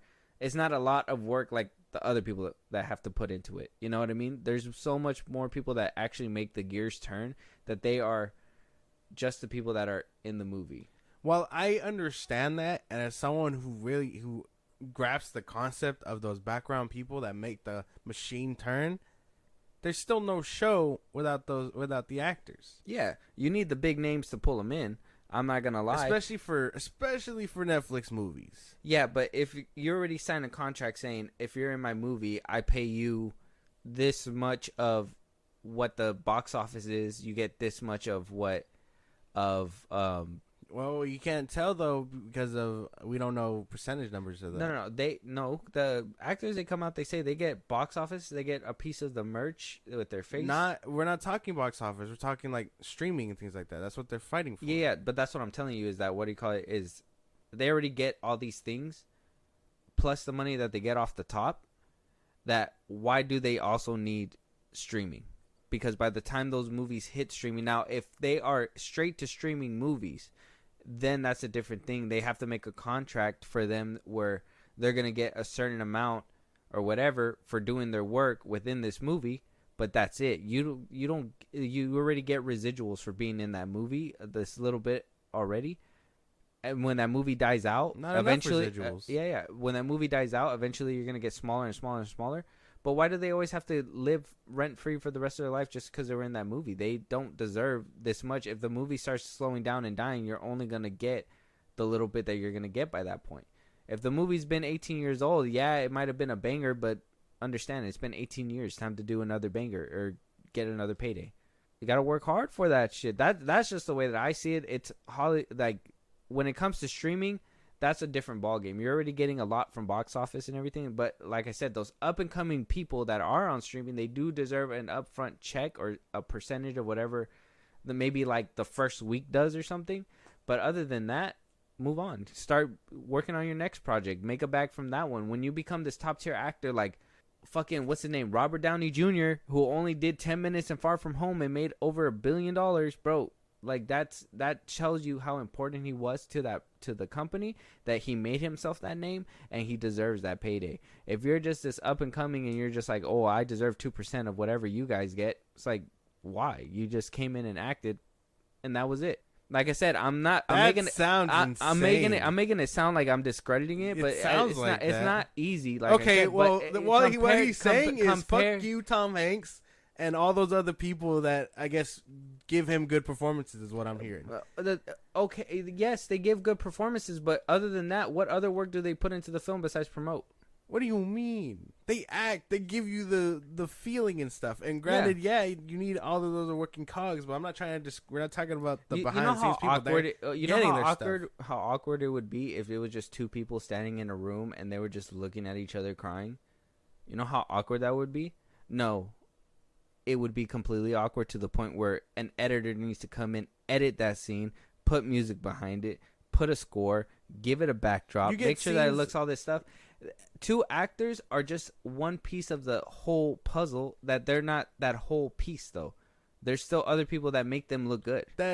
So you're telling me when you get, like, confronting scenes where you get, like, I don't know, in Heat, you get De Niro and Al Pacino literally just talking with a restaurant of people around them, extras, whatnot. There's no music there from what I remember. It's just them talking. That tension and all that, their performances is enough to carry that scene. You're telling me they probably wouldn't deserve 2% just for that scene alone, giving them that performance? Tom Hanks in Castaway. Okay, they had one scene where they carried, where the rest of the movie, Tom Hanks in where Castaway? the rest of the movie was carried by everybody else, the music, the VFX, the people that make the movie actually happen, the explosion, the people that back then Heat didn't have CGI. They would actually put their life on the line to make this explosion happen for a movie that they could have potentially. What about that lady? The lady that, what do you call it? That what's his name? Shot Alec Baldwin. Alec Baldwin shot her. You think that she deserved that shit when she was? She probably deserved more money for that dangerous job, but she probably wasn't getting half of what Alec Baldwin was making, and she lost her life. That's what I'm saying. It's like the actors, they're there. I'm not saying that, but they already get their money's worth with social media. Okay, they're making money off social media, off ads or whatever. When they go on, they post a picture, they put their face towards something, they get deals. Ben Affleck has Dunkin' Donuts, all this stuff. They have this plethora of ways to make money. Why do you want to take more from what the studios are making? With that money can be distributed to the writers, the people that actually make the dialogue, because some people, when they try to come in and try to improvise or whatever, it comes out like ass, and they're just like, stick to the script, sweetie. Like, that's how it's supposed to be. Like, I kid you not, they do not deserve that.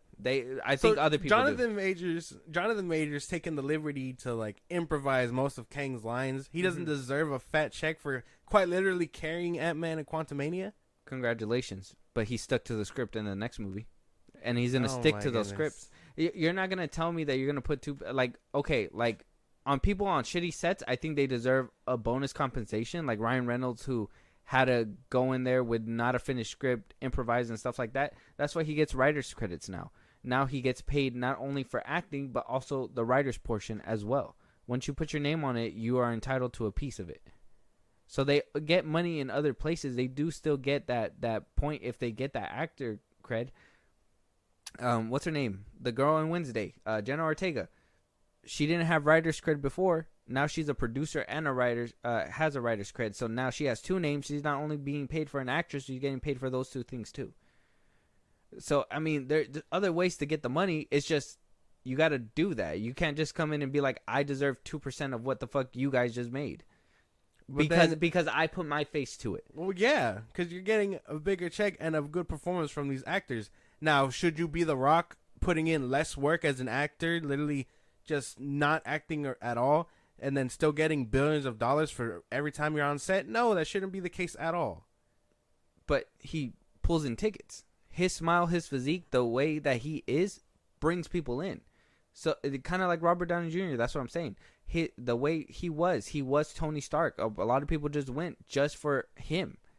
He made a name. Chris Evans, same thing. He made a name. I know they say, oh, no, they go see Captain America. No, people care about Chris Evans as well. Now they see him in different movies.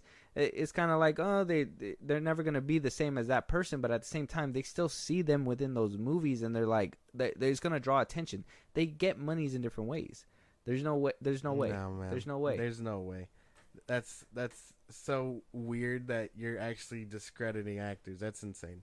Because even I can acknowledge that you need them just as much as you need the background people. I said that. They are a piece in there. And especially for the straight-to-streaming movies. Other people make the movies go. Things like that. Like, those movies are bangers, and they deserve money for that shit. Who deserves more money? The person who is directing in the volume, knowing the angles to use, making sure that it looks real for the camera so it looks real when it's edited, cut, and presented? Or the people just standing there being told, do this, do that, X, Y, Z, say these words, listen, say these words, all that stuff. It's the same thing. No, it's exact. It sounds like I'm making it low, but that's literally what happens on set. You're told what to do. You're told what to say. They do the performance. Yes, that is basically their area of expertise. They got to bring the attention. They got to bring the tears. They got to make people want it.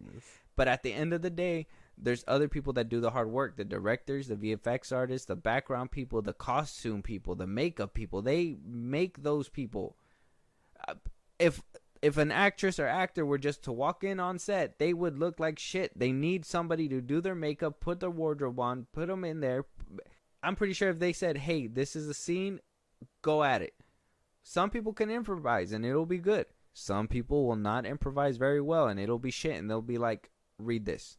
It's just the truth. That's how it is. That's my stance on it. That's what I think. I think they deserve certain things, like no AI. Like, they're not allowed to be scanned without being paid for it first. And even then, if you pay for it, yes, you can only use me for this franchise or this film. That's it. But I need residuals and saying that I was in that movie if you're going to be using my face a lot of times. But if you're literally just asking for 2% and you're not even in that movie a lot of the time and you're just an actress or whatever, why are you going to just get 2%? What if you're a side actor and you're just asking for 2%? You think they deserve 2% side actors? They're in there for 10 minutes of not 10 minutes. That's a lot of time. Maybe like 3 minutes out of an hour and a half movie. You think they deserve 2%? We talking like what's a side character? Like, are we talking like RDJ and what's his name from Iron Man 1? What, like Don Cheadle or Terrence Howard? Terrence Howard. No, let's say like, because I understand you shouldn't be paid as much as the main actor, but you still deserve something.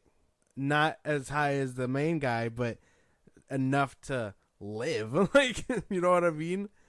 So the actor doesn't deserve 2% then? But you were just saying that everybody deserves 2%. They all deserve 2% of, I guess, after the fact stuff. That shouldn't change the project. That's what they're fighting for, streaming and things like that. So after the fact, a movie can stay in the top 10, whether it be 1, 5, 10, 7. Like, they still deserve a cut of the pie after the fact. That's that 2%. Oh, so the 2% for all the actors. Yeah. That are on the set. Yes. Acting. So they would split that depending on who gets more or whatever. Yeah, no, they don't deserve 2%. That's insane. Yeah, no, they don't deserve 2%. They're already getting off the top. Now, like I said, if that 2% is for streaming movies and streaming movies that's what only, they're fighting for. No, but then the people from the box office are going to be able to get that 2% too, because they're now on streaming. That shouldn't fly. That's not the same thing. That SAG AFTRA would have to fold on that part where there's different circumstances, different strokes for different folks. You can't get off the top at box office and then get streaming 2% too. And if that's if you have a box office failure like The Flash, I guess Ezra doesn't deserve that 2% once it goes into streaming because of how bad it was. Yeah, that's insane. If your movie didn't do good, why are you gonna get a fat ass check? Why do the actors get a fat ass check if the movie didn't do good? He couldn't keep his shit together. If I want to be harsh about it, he couldn't keep his shit together to the point that it ruined a lot of perception for the movie. Yeah, but they still cut it at the knees, regardless. A box office run lasts like a good month or two. What the studio does to themselves, if they want to put a gun in their mouth and blow it out, that's on them. But if they're paying these people to promote this movie, they do whatever they want. Now, yeah, you can look at it at the other side. Well, you're defaming these people because they're shooting themselves in the foot. That at the end of the day, they signed the contract. This is what they have to deal with. These are their people, their boss that they have to look at. That's insane. There's no way. That's that business perspective that I can probably get behind, and I understand that part. But like I said, the AI stuff and all that's different. The 2%, that sounds a little crazy. That sounds like kind of a bit. Now, unless they're gonna, if they do something like what they're doing with the writers and giving them a portion for how long they're on set, or maybe giving them hourly or something like that, because lunch breaks, whatever. I know that they're fighting for that because some people work overtime. Like, that needs to be rectified. I think if they're there all day, 12 hours, they should get paid overtime. I think they should get paid for the time that they're being used. But all that extra stuff, I think there's some things that they can let go of sometimes too. 100%. And that's just business perspective too, from at least my business. That's insane. See, but listen to me, guys. He would rather pay talent more. I pay the hard workers that are in the trenches. You feel me? When did I say that? I said that they all deserve their fair share, regardless. And I understand that the cogs in the machine in the back, because I still advocate heavy for that, deserve their pay. It's not good to be not paying the CGI workers or whatever. Like, they still need their cash. But the actors are still there putting on the performance so the movie can also happen. And they deserve their cut too. That's why you have writers that are complaining, saying that they don't have enough to make rent and stuff like that. But then you have the likes of Dwayne Johnson who are making Tamara Mana and sipping on that shit. Who does less work and still gets fat checks. That's why. So you don't think... Is he on Tom Hanks' level? Is he a Denzel Washington? No, he's not. You think WGA should be making nothing while the actors who are reading the scripts that they write and doing the story that they put together... No, they shouldn't be paid less. They should all be paid fairly for their work and time. Yeah. If writers are now getting hourly, good for them. Fairly is a big word. And I'm sure the studios are like, well, it isn't fair for these actors that we're paying to do a job to also take a big slice of the pie. That's like saying, as a company worker or whatever, that, oh, I did this work for you, I deserve 2% of whatever you're making from the company. No, you deserve an hourly wage and maybe a bonus if it does really good, but you're not going to take my whole company away from me or a percentage of my company just because you're doing the job. That's not going to happen. That's not going to fly. That's crazy. Mm-mm. That's too much. That's where they're going to have to fold. Now, if the AMPTP folds and they say 1% or something, or just a little bit under 1%, I give them that. But 2% is kind of a lot too. I don't think so. That's crazy.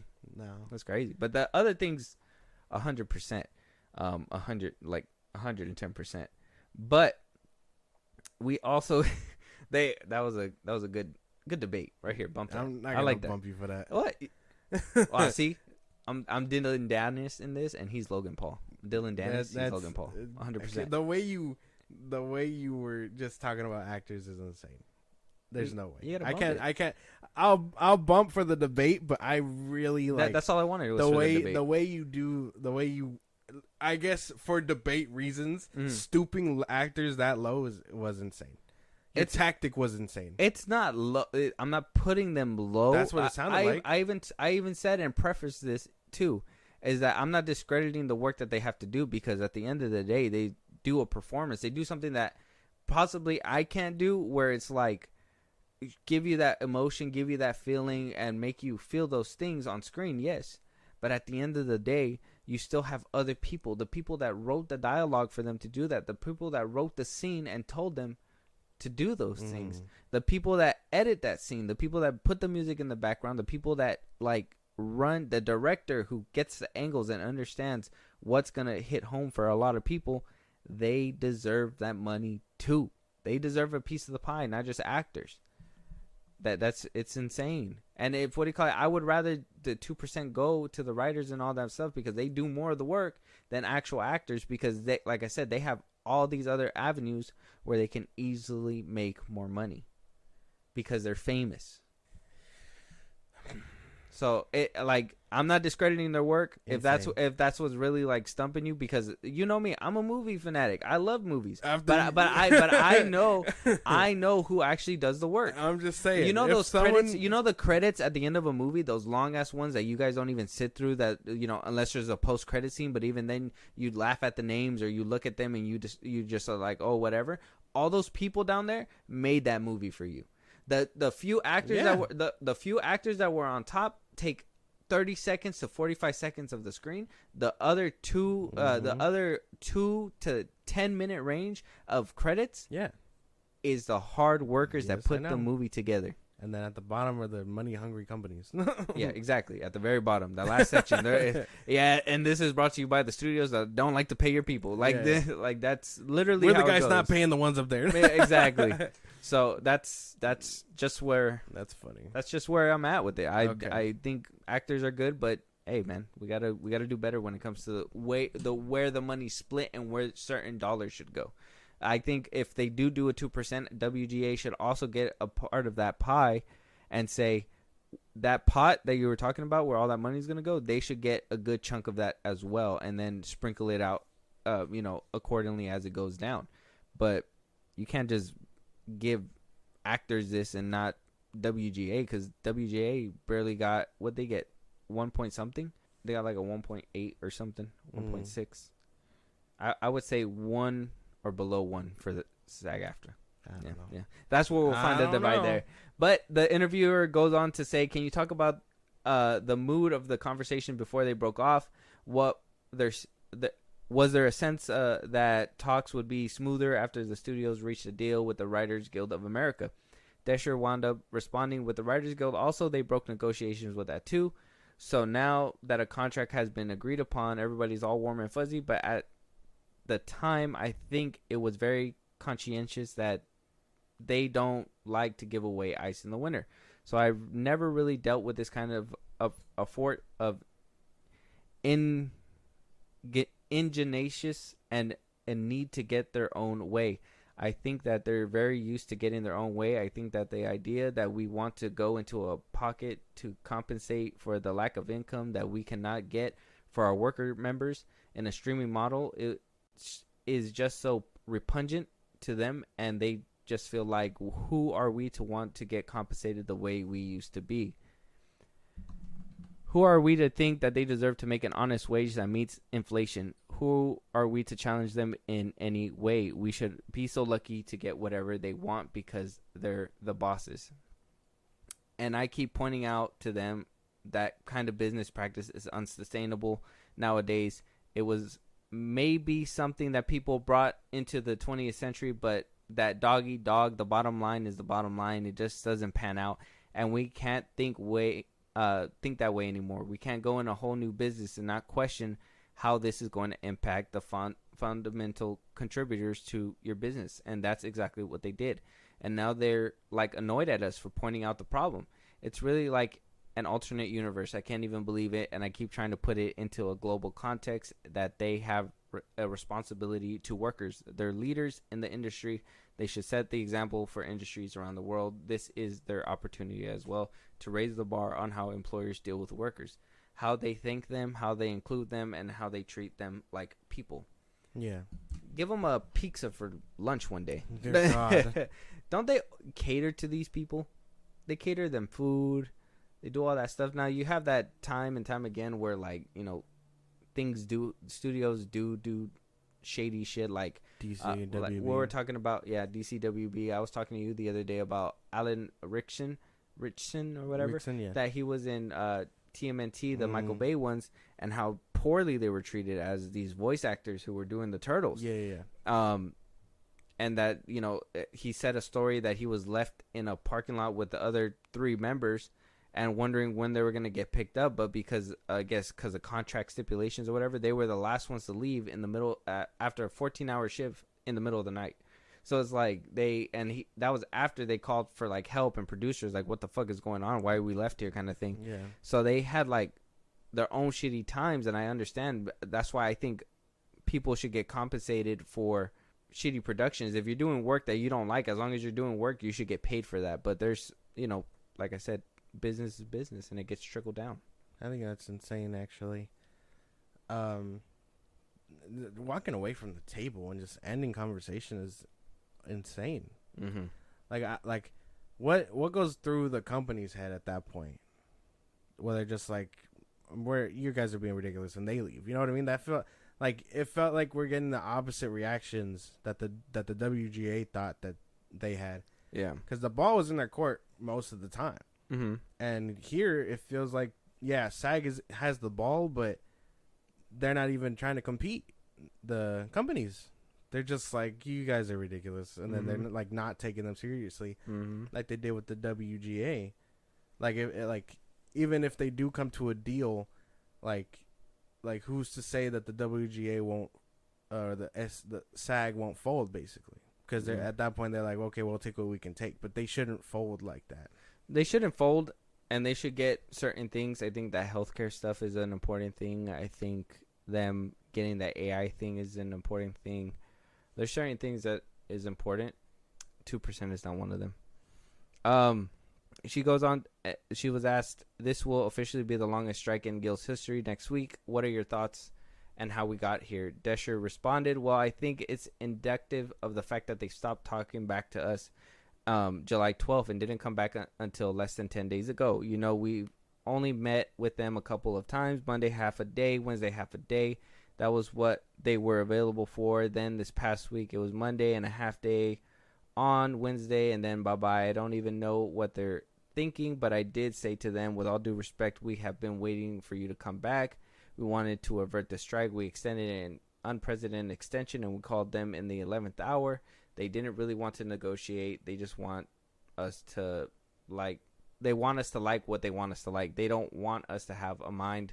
They don't want us to have a thought. They don't want us to have feelings or complain that we can't make a living and can't support our families, and we're having problems paying the rent. And like I said, everything's fair. I think the rest of those conversations, the rest is on AP .com, apnews.com, but they're doing their best. The AMPTP is just refusing to come back. Yeah. I think we kind of hammered down where the big frustration is probably at, and that has to be that 2% for streaming, and everything else we can agree on, the healthcare, the AI. I think the 2% and where that money should go is a big issue, and it rightfully so. I think that's always the big root of everything, right? Money. Is money. Where is the money gonna get distributed? Yeah, we'll give you healthcare because you need that, but we're not animals. Yeah, basically, no. AI. We need to discuss that because how often can we use you? Depending on franchises, should be discussed. How often can we use you with a recurring role should be discussed. I think the WGA really won the fight against AI with that shit. Yeah, we don't know why the AMPTP is not fighting. They're not giving them an answer why they shut down. So it could be an AI thing. I don't think it's because of AI. They had no problem giving it up to the WGA. Well, that's because writing and using your face is two different things. Writing? Yeah, but it's always been like the consensus that like if the actor has passed or whatnot, ask next of kin if it's cool, and if they say yes, go ahead. Devil's advocate, like the clip that we seen, it's kind of like, well, we need to make AI people. We need to be able to use some kind of face. Maybe it's maybe we do one of our own, and then somebody comes out and is like, that looks like me. You need to pay me for using my face. Well, where's the end to that? Because if you had to gotten it for somewhere, you had to scan somebody's face to make a face. Yeah, unless you're just fucking making it completely out of like thin air. What is it? Doodle bob? You're doing a doodle bob? It jumps off the screen. So that's like, there has to be a limit with that, right? Kind of how we were talking about the other time too. AI, when they make AI music or songs with certain people's voice, where's the limit for that? Yeah. It's free space, it's free public. I can use his voice and put it through a translator and maybe make something with AI. Where's the limit? Where does it stop? Somebody's gonna get a reward for that shit. I think that's where like the AI conversation is batting down, and then the studios come to this side where it's like, well, we can really use that and really need it for certain things. It's just that has to be a conversation as well. But I think everything else is more clear cut and dry besides those 2 points, because AI is becoming a big thing. And you need to be able to use it, because even the AMPTP said that you can use AI as a tool, not as a whole measurement to make something, but as an actual tool, which I'm sure we'll hear in some when they start using it. Yeah, this movie was created by entirely AI. Look at the new direction that Hollywood is going. Like, eventually, dipping your toe is going to eventually lead to putting your whole body into it. Yeah. It's just about when that's going to happen. Yeah. So this is going to be an ongoing issue. They're going to still talk it out, figure it out, and we'll come back to you guys on another episode whenever that happens. Moving on, though, we have a couple other topics. One of them is Daredevil. We had to talk about this. This is something that is ongoing. It's going to be crazy. We're getting a new direction for Daredevil. Yeah. Marvel decided to ditch all the writers, all the directors, and they're basically going to start the show again. It's crazy because they already started recording. Yeah. They shot some of the film before the WGA strike, before the SAG AFTRA strike. Yes. They were they were filming during the WGA strike, and then when SAG AFTRA hit, they were like, "Whoa, no, we gotta stop. We gotta stop." I don't know if that time they sat back. I don't know if Iger sat back and watched the show and wondered, "What the fuck are you guys doing?" Yeah. Because they said in this article that the Marvel series was set to continue the adventures of Charlie Cox as the blind superhero Matt Murdock is getting a complete overhaul. EW has confirmed.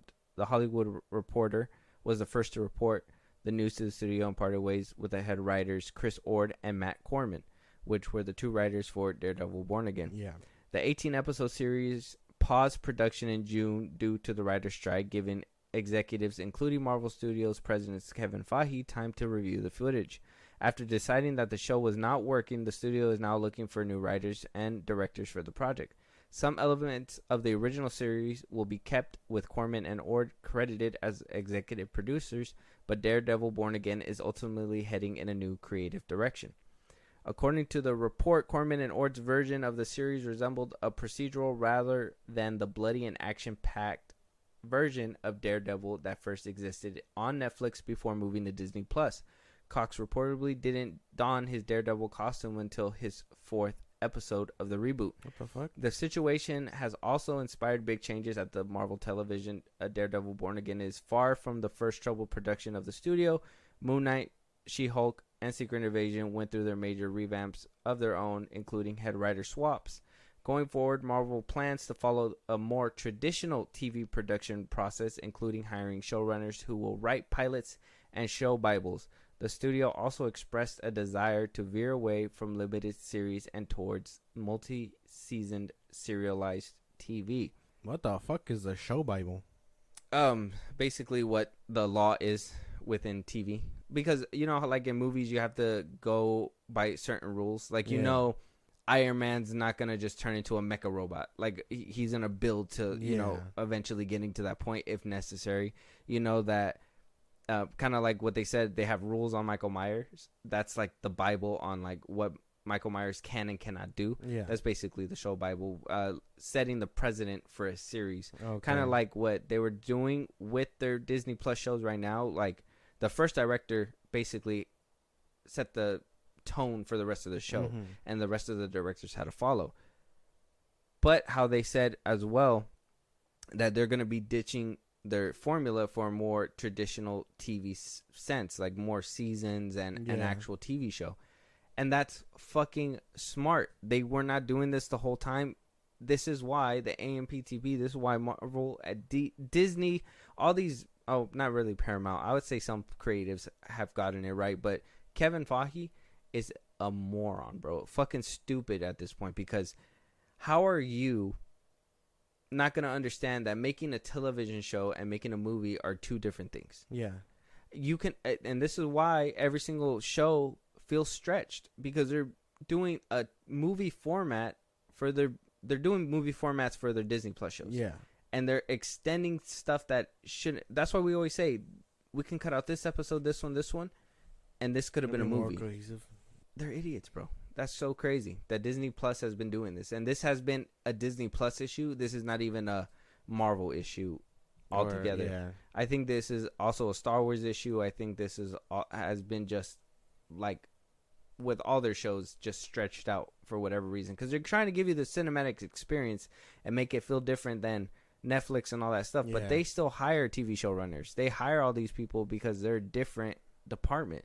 Yeah. It's actually smart that they're taking it back, and it's cool that we're probably gonna get this. We're gonna see Daredevil be the first one to switch up. Then I thought it was gonna be with Echo or whatever, but apparently he's gonna start with Daredevil. So don't even release Echo. I guess. Well, Echo's supposed to set up Daredevil. Yeah, but I mean, if they're going a different direction, do they really need it? I think they'll probably end it. Oh no, they can't. Huh? I was gonna say they could probably reshoot, but they can't. Well, I mean, it's a 6-episode like limited series, so wherever it lands them, they can just go a different direction. Yeah, if they really need to. But they, in reality, you don't need them. Then Vince D'Onofrio said that they're working on the best thing or whatever, and it's just time to be patient, which is fine. But I don't really have complaints about this. It throws me off because obviously the writers worked on like 2 Christmas movies, and I felt like they were inexperienced from the jump, and so they were just like, "What the fuck is this? We gotta throw this away." So I'm fine with that. I'm fine with them starting from scratch. Yeah, me too. Fuck yeah. They're about to ruin this shit, bro. Yeah, I think it's time to rewatch the shows, if I'm being honest. Like, I haven't seen it forever. I've been on the 2nd season. I gotta finish it up. Yeah. We just been doing our Halloween stuff, but yeah, it's good that they're taking it back to the drawing board, because let me tell you, none of their shows have been working.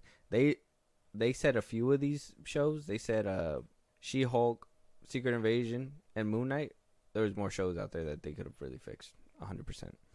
I don't know why they went this direction, but thank God they're moving on, because I'm tired. I'm tired, bro. I'm tired of that shit, bro. I'm so sick of it. One thing that I wanted to bring up just to close, kind of get to the point where we're closing this out. I know this is a kind of a bigger episode, guys, but I felt like you guys deserved it, especially because we did miss out yesterday for a fight that didn't really pan out to be the best, I guess. But something that's going to make you just be like, what the fuck is going on? Jada Pinkett Smith saying that she's been separated from Will Smith since 2016. In an upcoming interview, they gave out a little snippet, and man, she's saying a bunch of crazy shit on this interview. She said that they've been living separately since 2016, that she doesn't understand why he's been referring to him as wife, that whole Chris Rock slap was just weird when he said keep my name out, keep my wife's name. Yeah. And then that whole red table talk that happened in 2020, why was he upset about the entanglement if they haven't been together for so long, supposedly? And why are they still married and not divorced? And I think at one point she said that Tupac was her soulmate. This whole interview was just insane. I saw that. I saw the Tupac soulmate one. I saw that she mentioned his alopecia, and I was like, no, we knew he had alopecia. Mm-hmm. That's why he was bald. Yeah, we knew that. She was like, oh, it's a big secret. No one knew, but we knew. I feel like she said alopecia just because he said it. Yeah. Stupid. But Will Smith, I thought they were, I mean, obviously, I don't think they're getting divorced only because legal trouble and money and things like that. I don't think they want to end up cutting each other's checks or whatnot, because I guess they're both successful. Yeah. But if they're separated already, then I guess by law, or however they're married, they're still together. So, I mean, my wife isn't totally out the question. But, damn, Will, if you knew, why'd you go and hit Chris Rock? Apparently, Chris Rock tried to take her out. I don't know, man. I haven't seen the whole interview. Apparently, she said she sold crack. Oh, yeah. Yeah. Jada Pinkett Smith, get it together. Yeah, I gotta finish that interview up. But, like, it's insane, man. It's insane. This is who you want to give 2% to? People like this? That do crazy shit? She an actress? Does she still act? They both act. I have not seen her in a project. She was Gotham. in The Matrix 4. Was she? Yeah. I don't remember. She was her, but just older, with like the messed up eye and everything. Oh, because she was in The Matrix. Yeah. I don't remember her in the fourth one. Yeah, she was in the fourth. Damn, I don't remember the fourth one in total, if I'm being honest. Yeah. She still does stuff here and there. Will Smith hasn't even been in a movie in a minute. He was in Emancipation. That was forever ago, dude. That was like a couple months ago, man. The timeline is crazy. I don't know. This is a weird timeline. Where's King? I don't know. Jada Pinkett Smith airing this out was not on my 2023 bingo card. This is insane. Yeah, and Will Smith still not responding to it is. I know. Does he ever just see that shit and be like, damn? He's just in his room. He's just like. I saw someone. Why did she say these things? I saw someone say that J. Cole should sue Jada for that line. That Jada and that Will love. Yeah. She heard it and she was like, "I'm about to fuck this relationship up."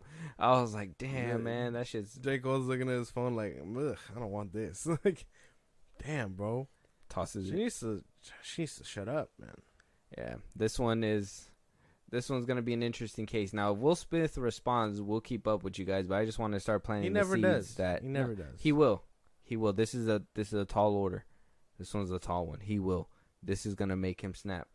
We're either gonna see him put out a tweet, put out a video. He'll probably be on an interview somewhere. Yeah. Or the extreme will happen, and Big Willie will say goodbye. I don't know. We'll have to wait and see. That's so insane. This one's gonna be interesting, but we're planting the seeds now. It's gonna be great. We'll keep you guys updated with this one. But our last two trailers, yes, Josh, we got a horror one and we got one that I think you're gonna like. I think it's gonna be a good watch for you.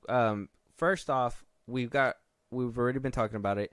The Strangers, after a successful first, failed attempt / successful attempt at a second. I like the second one. I did too, but some people didn't. I don't know why. And I don't think it made a lot of money. I think it got a lot of people overshadowed by something. Yeah, I think it was another movie. I want to go watch it in theaters. I thought it was pretty good. Yeah, me too. They decided to go a trilogy route. They're gonna start a whole trilogy. Oh, they're gonna do it. They're gonna start over. Yeah, they're gonna reboot it, start over, and they're gonna begin with a trilogy. 2 of which are being filmed back to back right now. So chapter 1's already gonna be released pretty soon, and chapter 2 is being filmed, and I believe chapter 3 is already being filmed as well. They kind of put a pause, obviously, because of the strikes, but I believe they're already on beginning production of 3. Yeah. So we got the first teaser trailer for it, which is like 2 minutes long, which is insane. It's gonna be good. It's gonna be good. I'm actually excited for it. I do have the stars in this one. It's Madeline Pesh, Gabriel Basso, Rachel Shenton. It sounds like a lot of new people. Richard Blake, he's not new. I've seen him before. He's the dude that got decapitated in Rob Zombie's Halloween 2. Oh, that's right. Yeah. Very good. I remember that. It's the synopsis says a young couple drive cross country toward a new beginning. Unfortunately, they have no choice but to stop in a secluded Airbnb in Oregon and endure a night of terror against 3 masked strangers. Sounds exciting? Yeah. You ready to see the first official clip? Mm-hmm. Ryan?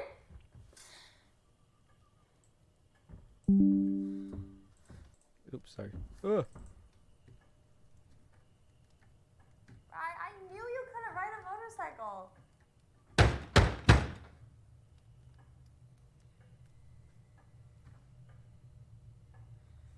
Ryan?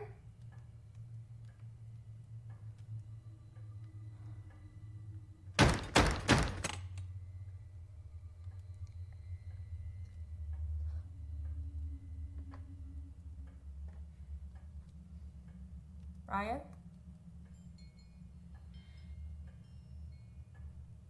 Hello?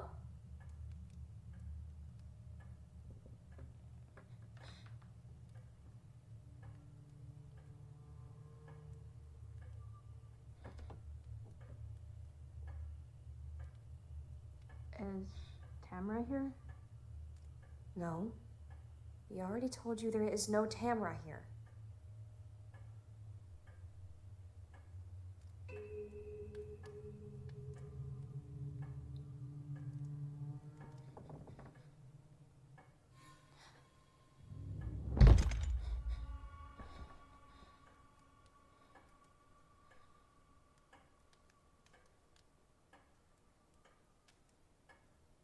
Hello?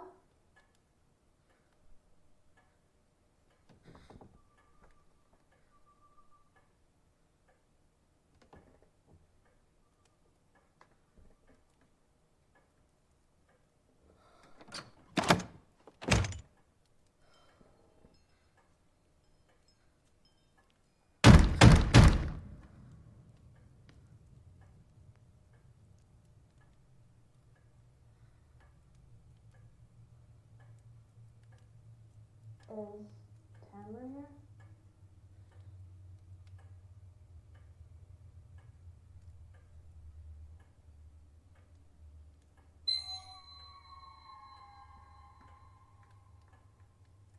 Yeah. Damn. That one looks good. Creepy, huh? Yeah. I'm vibing with that one. I honestly I enjoy the original 2 that came out. I think they were both good. They had released some photos as well.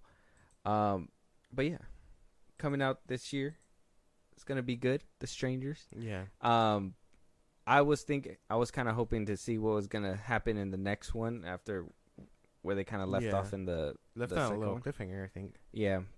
Like she was in the hospital and they found her in the hospital. Mm. And I was like, oh, okay, maybe the third one's gonna take place in the hospital type thing, and then eventually meet their end kind of shit. But I mean, I guess a reboot and actually having a coherent way to get them all the way through, and then eventually go out on a blaze of glory would be a good setup. I'd be down 100%. Maybe we should review these movies too. I'd be down for that. That's something that we could probably do as well. But yeah, I'm excited for this. I'm always excited for these kind of movies, and I love this premise because even like the director and the original producer, they said like, they're like, what's their motivation? Like, why do they, do all this stuff? And it's just like, because they can. Like, that's just their thing. Like, they just want to. They just want to, like, fuck shit up. There's psychos out there all the time, and you know, for them to be afraid of a family who's just psychotic, like whoever they are, it's great. It's great. That's what scares you, is that anybody can be at the door. Yeah. Anybody could be saying it's insane.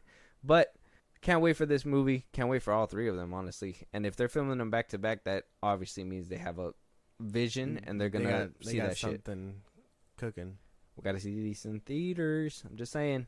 But moving on to our final trailer, it's The Iron Claw, coming from A24. Sick. We got Zac Efron, Jeremy Allen White, Harris Dickinson, and a bunch of other more cast. Lily James, she's the only other one that I really know off top. You know who Jeremy Allen White is. He's the bear. Yeah, that's right. I know you know his name. I thought you would kind of enjoy seeing this one. It's a true story of the inspirable Von Erich brothers who made history in the intensely competitive world of professional wrestling in the early 1980s. Interesting. They're 4 brothers who wrestle. Yeah. Okay. Yeah. You down? Yeah. Let's watch it. Well, it's by A24. By A24. Ever since I was a child, people said my family was cursed. Mom tried to protect us with God. Pop tried to protect us with wrestling. He said if we were the toughest, the strongest, nothing could ever hurt us. I believed him. We all did. Morning. Pants tomorrow, please, David. Perry, I want you to join your brothers in the ring. Yes, sir. I love that. Woo! Now, we all know Kerry's my favorite, then Kev, then David, then Mike. But the rankings can always change. What do you want in life, Kevin Von Erich? More ribs? I want to be with my family. You know, be with my brothers. What do you like to do with your brothers?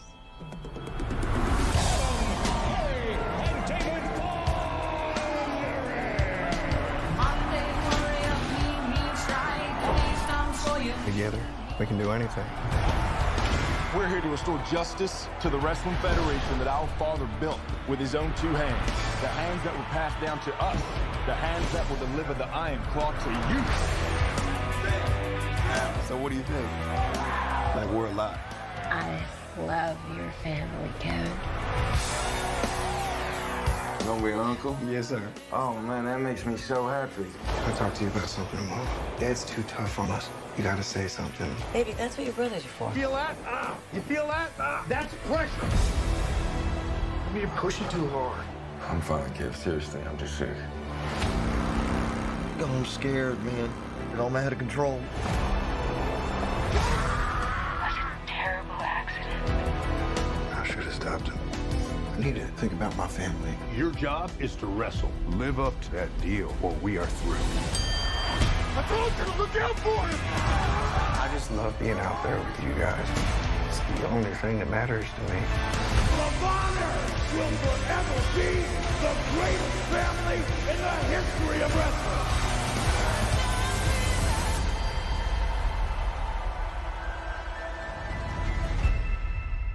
December 22nd, a whole month after my birthday.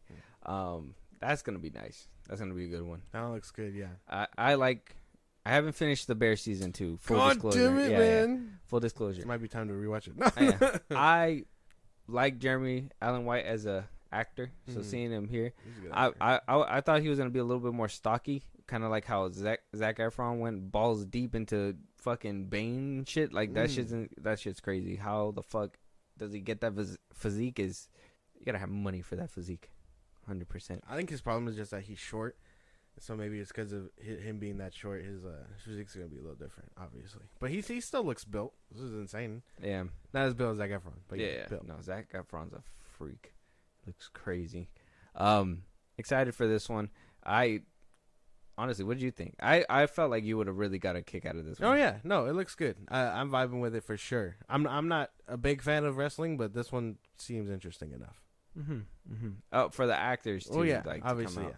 I think this might be like a big like ticket winner for both of them. Probably. Yeah. You know, maybe award winning. I'd say. Yeah. Hopefully they it comes out good and they get to see their shine, because I would totally love to see Jeremy Allen White in more movies. Yeah, he's making his way up from TV, so yeah, he's going. He's on his way. Zac Efron, I don't know if it was the jaw thing. I don't know if it was him trying to dip too much into that like comedy scene or something. But like, I think after seeing him in Dahmer, I wanted to see him in a little bit more things, and he kind of been letting me down just a little bit.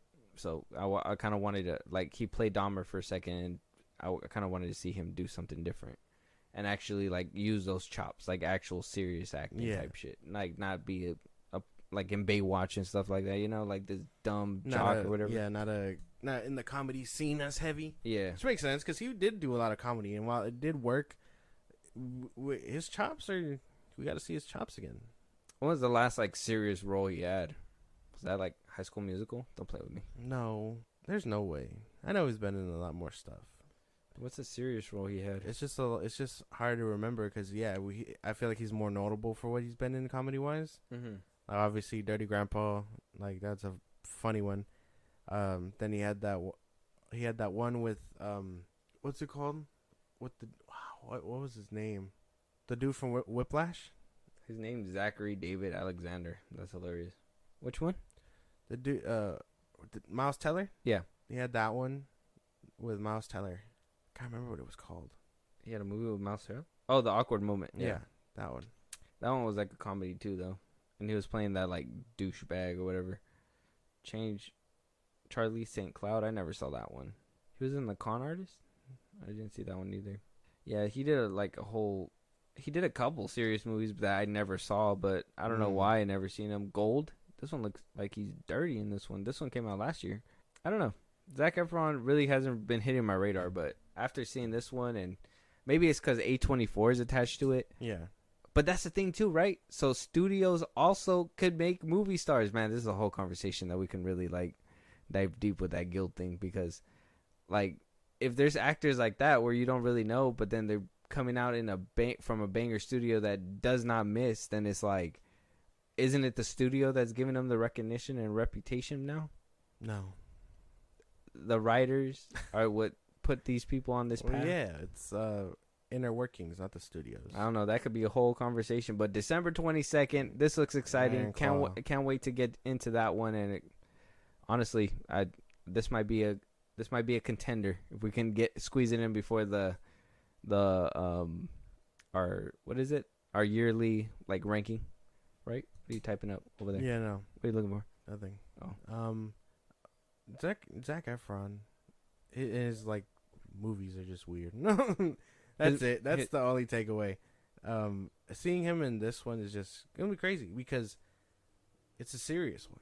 Can he do it? Can he be serious? I think he could do it. I just think he chose not to do it for a while. I don't know if now he can. I think he was because he was trying to coast on like his looks. His looks. I was gonna say sexiness, but his looks. Yeah. But now that his jaw's gone, I think now that he's older, he's just trying to mature. He's gonna have that turning point like all actors usually do.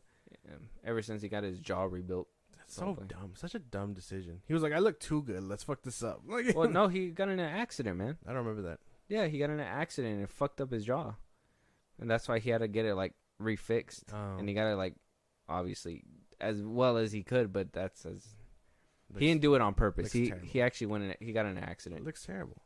Yeah. Maybe he needs to go back to the plastic surgeon. Maybe they were like, "This is all we can do, guy. Like, you still look good. Just get ripped." Like, you know.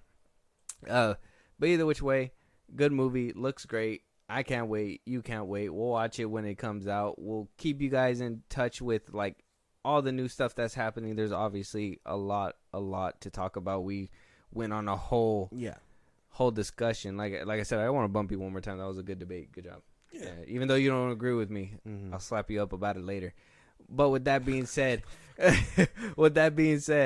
Josh, if you want to go ahead and let them know one more time where they can talk to us, you know, give us a movie to review, catch a live stream, and, you know, support us in a big way. Twitter, TikTok, Instagram at FilmBros Podcast. We post when new episodes are up. You can hit us up there for any news or movies you want us to cover. Listen to our podcast anywhere you get your podcast at FilmBros Podcast. Spotify, YouTube Music, Apple Podcasts, things like that. Support us in a big way. Buzzsprout link is in those bios and the socials I just gave you. Supporters get special thanks on episodes, shout outs, things like that, and perks just meant for you guys. So help us out. We recognize you for doing such a thing. We'd appreciate it greatly. Catch our live streams every Saturday. Again, sorry for not doing it yesterday when time of recording. We were watching the fights. But every Saturday we go live on Twitch at FilmBros Podcast. And we go live throughout the week, so you don't want to miss that. Be a part of the conversation. Subscribe to our YouTube at FilmBros Podcast. That's all our socials and stuff. Yeah, and with that being said, shout out to y'all, and we'll talk to you guys on the next one. Talk to you guys later.